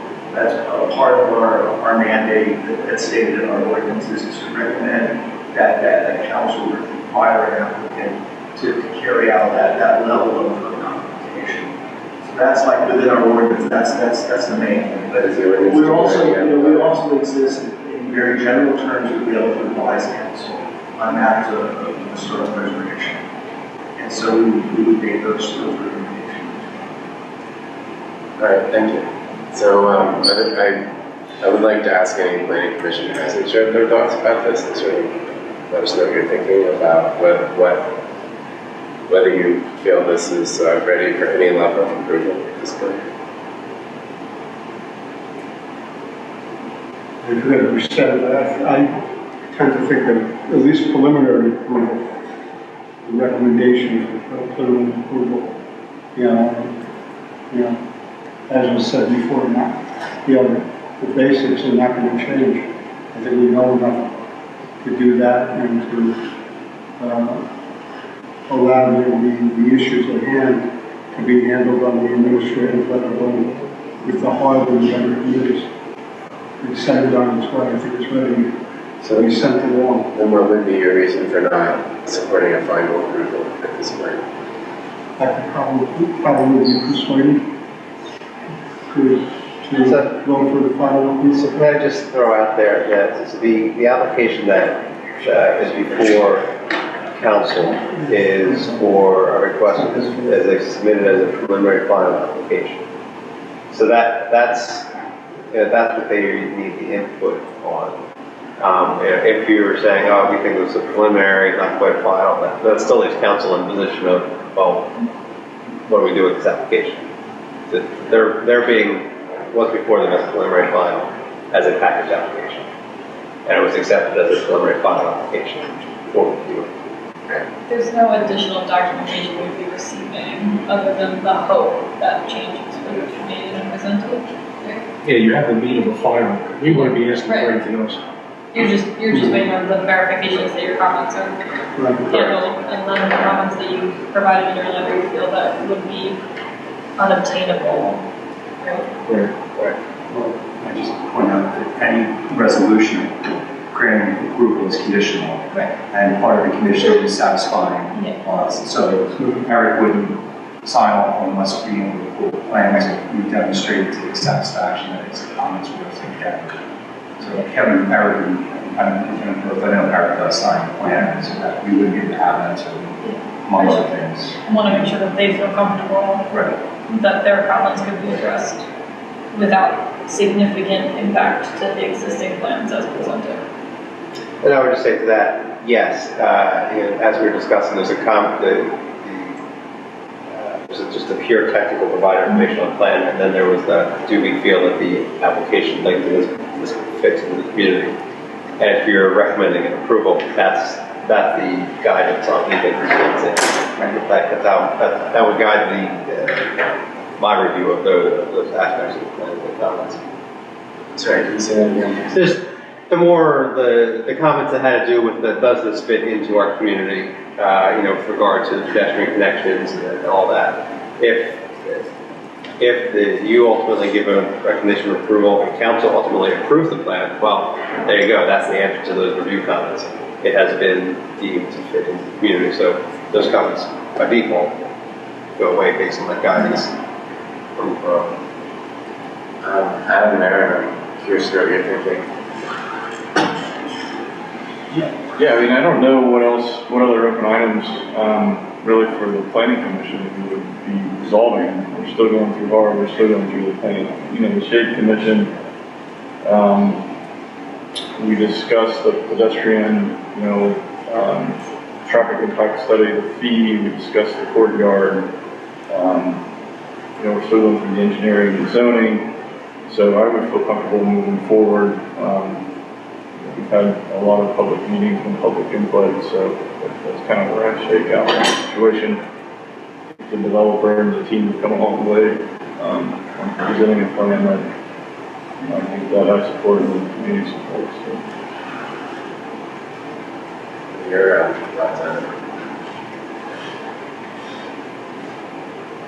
I think that probably we've done our duty and taken it as far as we can, and I think that it's like recognizing that we are bidding probably goodbye to the historic buildings that would be documented and that have a lot of sentimental value. I think we are definitely trading up in terms of economics, and in most respects, probably a significant improvement in terms of the quality of what will be there. Is it going to be perfect, or maybe fulfill every hope that you might have? Maybe not, right? But that could make that might be an unrealistic standard particularly for this project, and so I don't like, as was said earlier, I don't think we can compel a change from vinyl windows to aluminum windows, right, or wood windows. So those kinds of changes are probably beyond our remit, and hopefully we'll works in good faith to maximize the project. So I guess I would lean towards, approving it at this point. So just to be clear, because you talked a lot about the value of the project, I think we all pretty much agree. It's an upgrade. We didn't have to cash in any of our miles for that, for the most part. But are you confident that the material we've been presented with tonight is far enough along with the final kind of review by our staff? Or do you feel like this project development's merits should come back to us after all these loose ends are cut out? That's really the question. Not whether we feel it's a meritorious project. I mean, will we continue probably to get, like, if it were to come back again, it's possible things could get worse. It's possible things could be totally perfect, right? And that things could get worse. Things could get worse. Like you could, because people have different tastes too, right? So, I mean, it matters of taste or theory. Not everyone has the same theory. Mine's always right, but don't always win. As far as will the stormwater management work? I mean, I'll trust Eric to approve that or not based on the technical readout. I can't remember if there's any really other outstanding technical issues that were raised that we haven't. Street trees, those are deferred to the street tree commission. Yeah, and I just don't know, and I just don't know that we, sitting at this table, we're going to come up with a better solution than let's try to preserve the existing ones and see how it goes, right? And fulfill it on the site, or the basis of the site, because I just don't know, right? To try to fit in 2 more trees somehow, or I mean maybe, but I think we're getting. So one last question about all this is, we have not yet seen the conditions that were discussed. Are you all comfortable? Those of you who are comfortable moving this forward at this point, does that give you any pause that you don't know yet? Well, again, Todd, if we don't like them, what are we going to do about it? I don't think they're, from a practical standpoint, I think that the conditions have basically come through the Borough Council, if I understand the flow of things, and the council is comfortable with them. I don't think any of them pertain to the kind of nitty-gritty, fine-grained stuff that we've been talking about tonight. Am I right about that, gentlemen?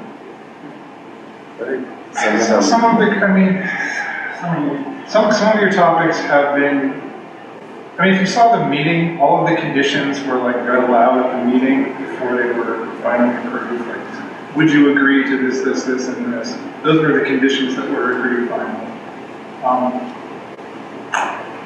I don't know how to answer that. I mean, I would say some of the concerns on your piece about materials, I think there are some conditions about making sure that the final project reflects the current plan, and I forget what the condition is. There was a list that I think must have come from the Planning Commission as a recommendation to council, that there are certain features of the facade that we cannot change in the construction process without approval.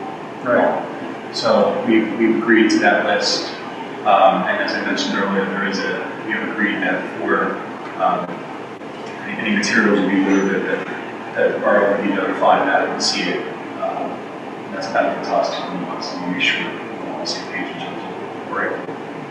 But as for the question about sort of what can be done about it, they've been agreed upon. So there's no further discussion necessary. There was one for stormwater too, about maintenance of the stormwater. I think somebody raised that very early on in the game, and I double checked that with those guys. So I remember that we had that as conditions. They'll maintain. That they have to maintain the surface up on the roof. There's that. Most of these conditions came from the Planning Commission in some form or other. There were some that, John Walco, our solicitor, drafted based on concerns about this parking arrangement. But a lot of it came from your comments and your concerns. And there weren't a lot of changes made to this condition. Okay, so I don't think we need As requested. to be a dead horse. Another question, were we to recommend such an approval, and when council eventually does grant approval, this is for Kevin and Aaron, this question. I remember that Adam 650 Montgomery did come back from time to time to seek revisions to his plan, as he's had to change his designs because of the different tenants who was hoping, to sign up for his building. I don't remember why he had to come to us as a Signage ban. It's like we only allowed signs on one side. Yeah, they were, so the changes that occurred, so you have his approved plan, those are 2 modifications of these supporting tenants. They were changes to the actual site configuration. So the one actually removed a good chunk of that retaining wall down the corner and modified the patio. And another one restored that wall and then changed a connection in through off the patio to the loading dock. So that was physical site changes that were required. You have to come back for a modification of the plan. And as Adam said, there was a question about signage. That would have never happened from my three. That was an ordinance change that you had recently discussed. It was the fact that Adam was thinking and increasing the height of his building kind of within the site that was eliminating pedestrian lanes or retaining walls or other things that had to be reviewed by one of us. And then it came to you and changed the footprint and kind of looked out at the building. So the question I have for you is, as this project continues to evolve and Tim signs up tenants and he knows exactly how this facade's going to work, how did that, and it varies from what we approve because we don't know who's going to be there. How do those changes get managed from the approval? Can you explain that to us? So administratively, the big one that we need to discuss with council is the front facades and kind of how the doors change as the tenants are kind of put in there. There are, like Nancy has been working with the interruptions in the facade.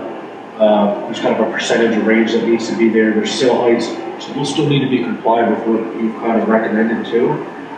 It's really the tenant arrangement where we're being combined that we might need to work out with council where the interior layouts of these tenant spaces are nowhere near finalized. So the facade is going to change. And that needs to be done at the zoning level, but there's also some relief. Let's say for example, Tim presented 5 tenant spaces. The reality was that we approved that, it went down to 3.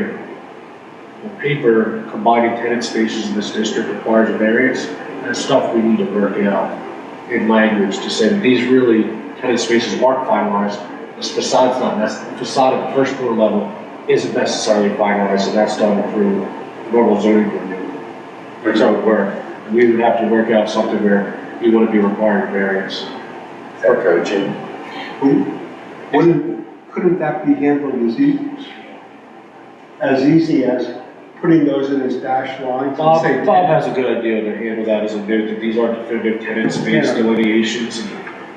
And because I mean, those partitions, I assume, are not going to be built until they're intended. Right. So now also to that same end, that is the code requirement that Kevin's talking about getting around, or like make sure we're all set appropriately. Even if that wasn't the case, it's still a zoning, and it'd be the pre-review of the zoning hearing board at that point, zoning hearing board. And that's because it's a variance. So they would meet the zoning code. I mean, they would. I guess if they were not the purview, there's still a review mechanism that would be the zoning regulations. Which are administered by the zoning officer.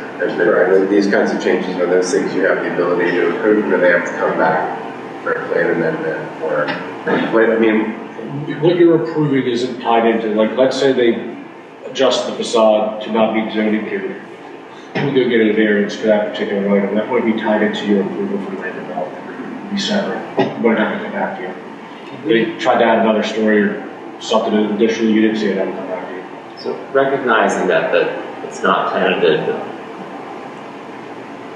could it be required to maintain for commercial entrances even if it only had fewer tenants? the doors. We require a minimum of 4 doors spaced no closer than 15 feet or something. Is that a question for you, maybe?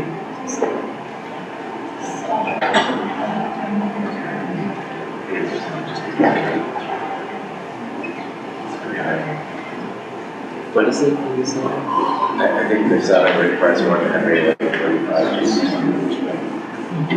To get 2. It would have to be a voluntary agreement by the development team. We have spec bullets here, and so has the design team, to get a set of elevations that we like. And we do like them, Nancy. You should be rest assured. I'd like to walk out of here with some confidence that if you sign up a dollar store and a Rite Aid, we're still going to get these general elevations. That's what I want to know, because these elevations are the result of an effort by the Planning Commission and by your designers to make this whole development fit the scale, the feel of the town. And we don't want to lose that because Tim winds up getting a big tenant that wants to build, Golden Arches or something. So, because that would be a ruination of the street. And we try not to do that. At what point do we have to rely on the saldo as we wrote it already, though, to take over for changes?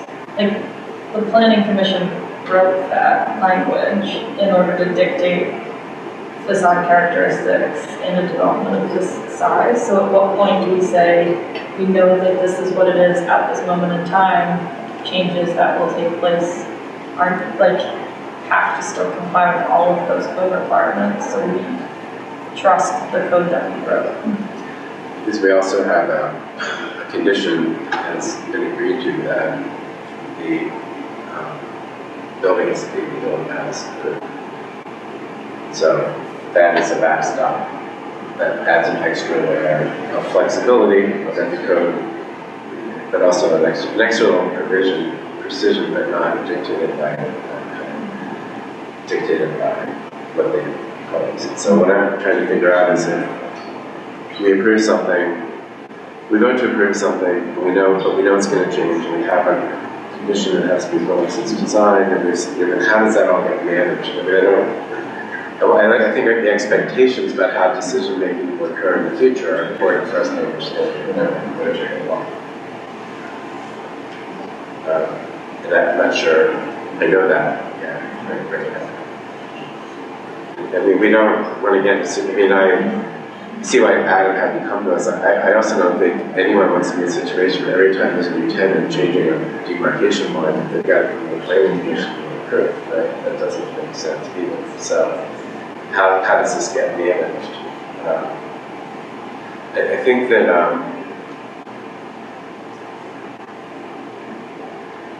do we have to just assume it's going to get built as presented and the tenants will get established at a later date, at which point it's the same? Yeah, that has to be the case. So I didn't tell you how I feel about it. Here's how I feel about it. I actually feel like, in spirit, I feel, I wish it were practical to get a preliminary approval as a vote of confidence. But I understand from Eric, and talked with Eric earlier today, that could cause more problems than we anticipated to do that.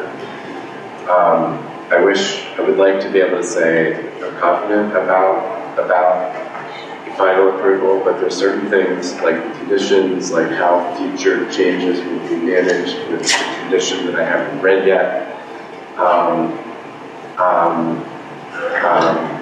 How that will all be, how the agreements about how the open space will be managed, those are just not things I would really feel comfortable if I saw them. It's not that I don't have confidence in the project. It's just that for a final plan, I expect to be able to see the documentation that really matters to the public. I don't know that it's all here yet. So I'm a little on the fence about voting for final approval, not because I don't support the project or think that the things that are left can be resolved, but I'm used to seeing that documentation. So I mean, that's how I feel about it. I wouldn't be sure myself. It's just, you know, in another week, and we saw the conditions, and we saw a draft agreement, and you know, they may come with it. So with that, I think we've all expressed our opinions about this, and so I think it probably would make sense for someone to propose a motion that we can consider about whether or not we agree on. Are you? Okay, I thought you were interested in saying something. So let's take it in stages. What do you mean?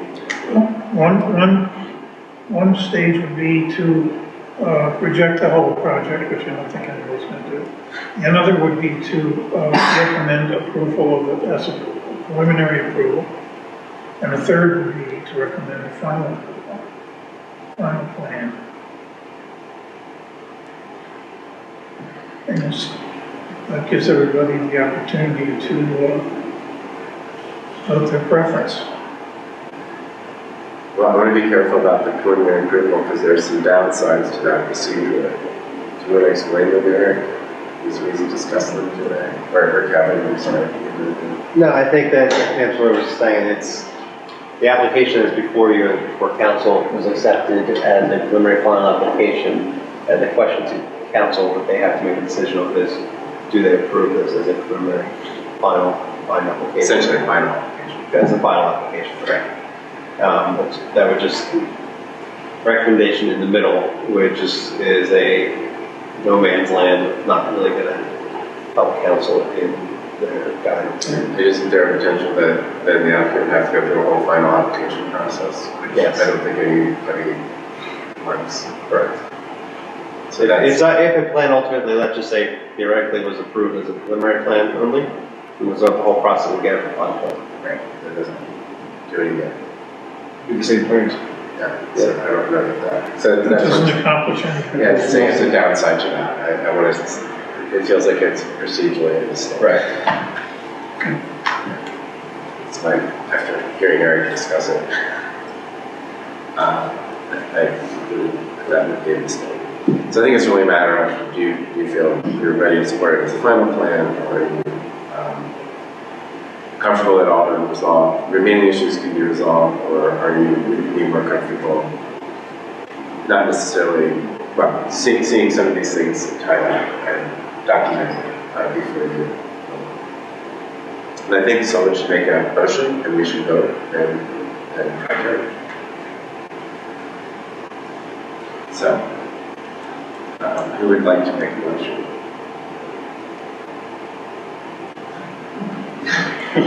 The moment of truth, folks. Well, I move that we approve the plans as a final plan. And cross our fingers. Go have a stiff drink and hope for the best. Because I think we all want to go to bed. I'm going to take some cough syrup to hasten Say something. call it a day. Do I hear a second? Do I Said Todd. Do I hear a second? Does Todd hear a second? I second. Okay. Is there any further discussion on this motion? Would just like to second the cough syrup. Cough syrup part of it? Hope for the best. Okay. All right. Is there any other discussion about this? Dave, do you have any thoughts about this? Do you have any concerns about any of your architectural concerns being addressed? It's your chance. Okay. If there's no other comments, then I'll ask who is in favor of recommending to council at this point that we would support a approval on the preliminary final plan pending the resolution of outstanding comments documented in the letter from the borough engineer and the landscape architecture consultant, pending the positive recommendations of the park and the street tree commission. We have other reviews. And, The borough engineers typing the letter, for example, the compliance with the bicycle parking in the front. So I would end the motion, the motion would be to approve the final preliminary plan with those contingencies. I would also say that I think that between Jennifer and me, we will review the notes from this meeting, summarize the planning commission's recommendations, which are those recommendations, and those will be attached to the to the final recommendation for the consideration of council. For what they're worth. So that's a long and windy, All those in hopefully favor? friendly amendment to you.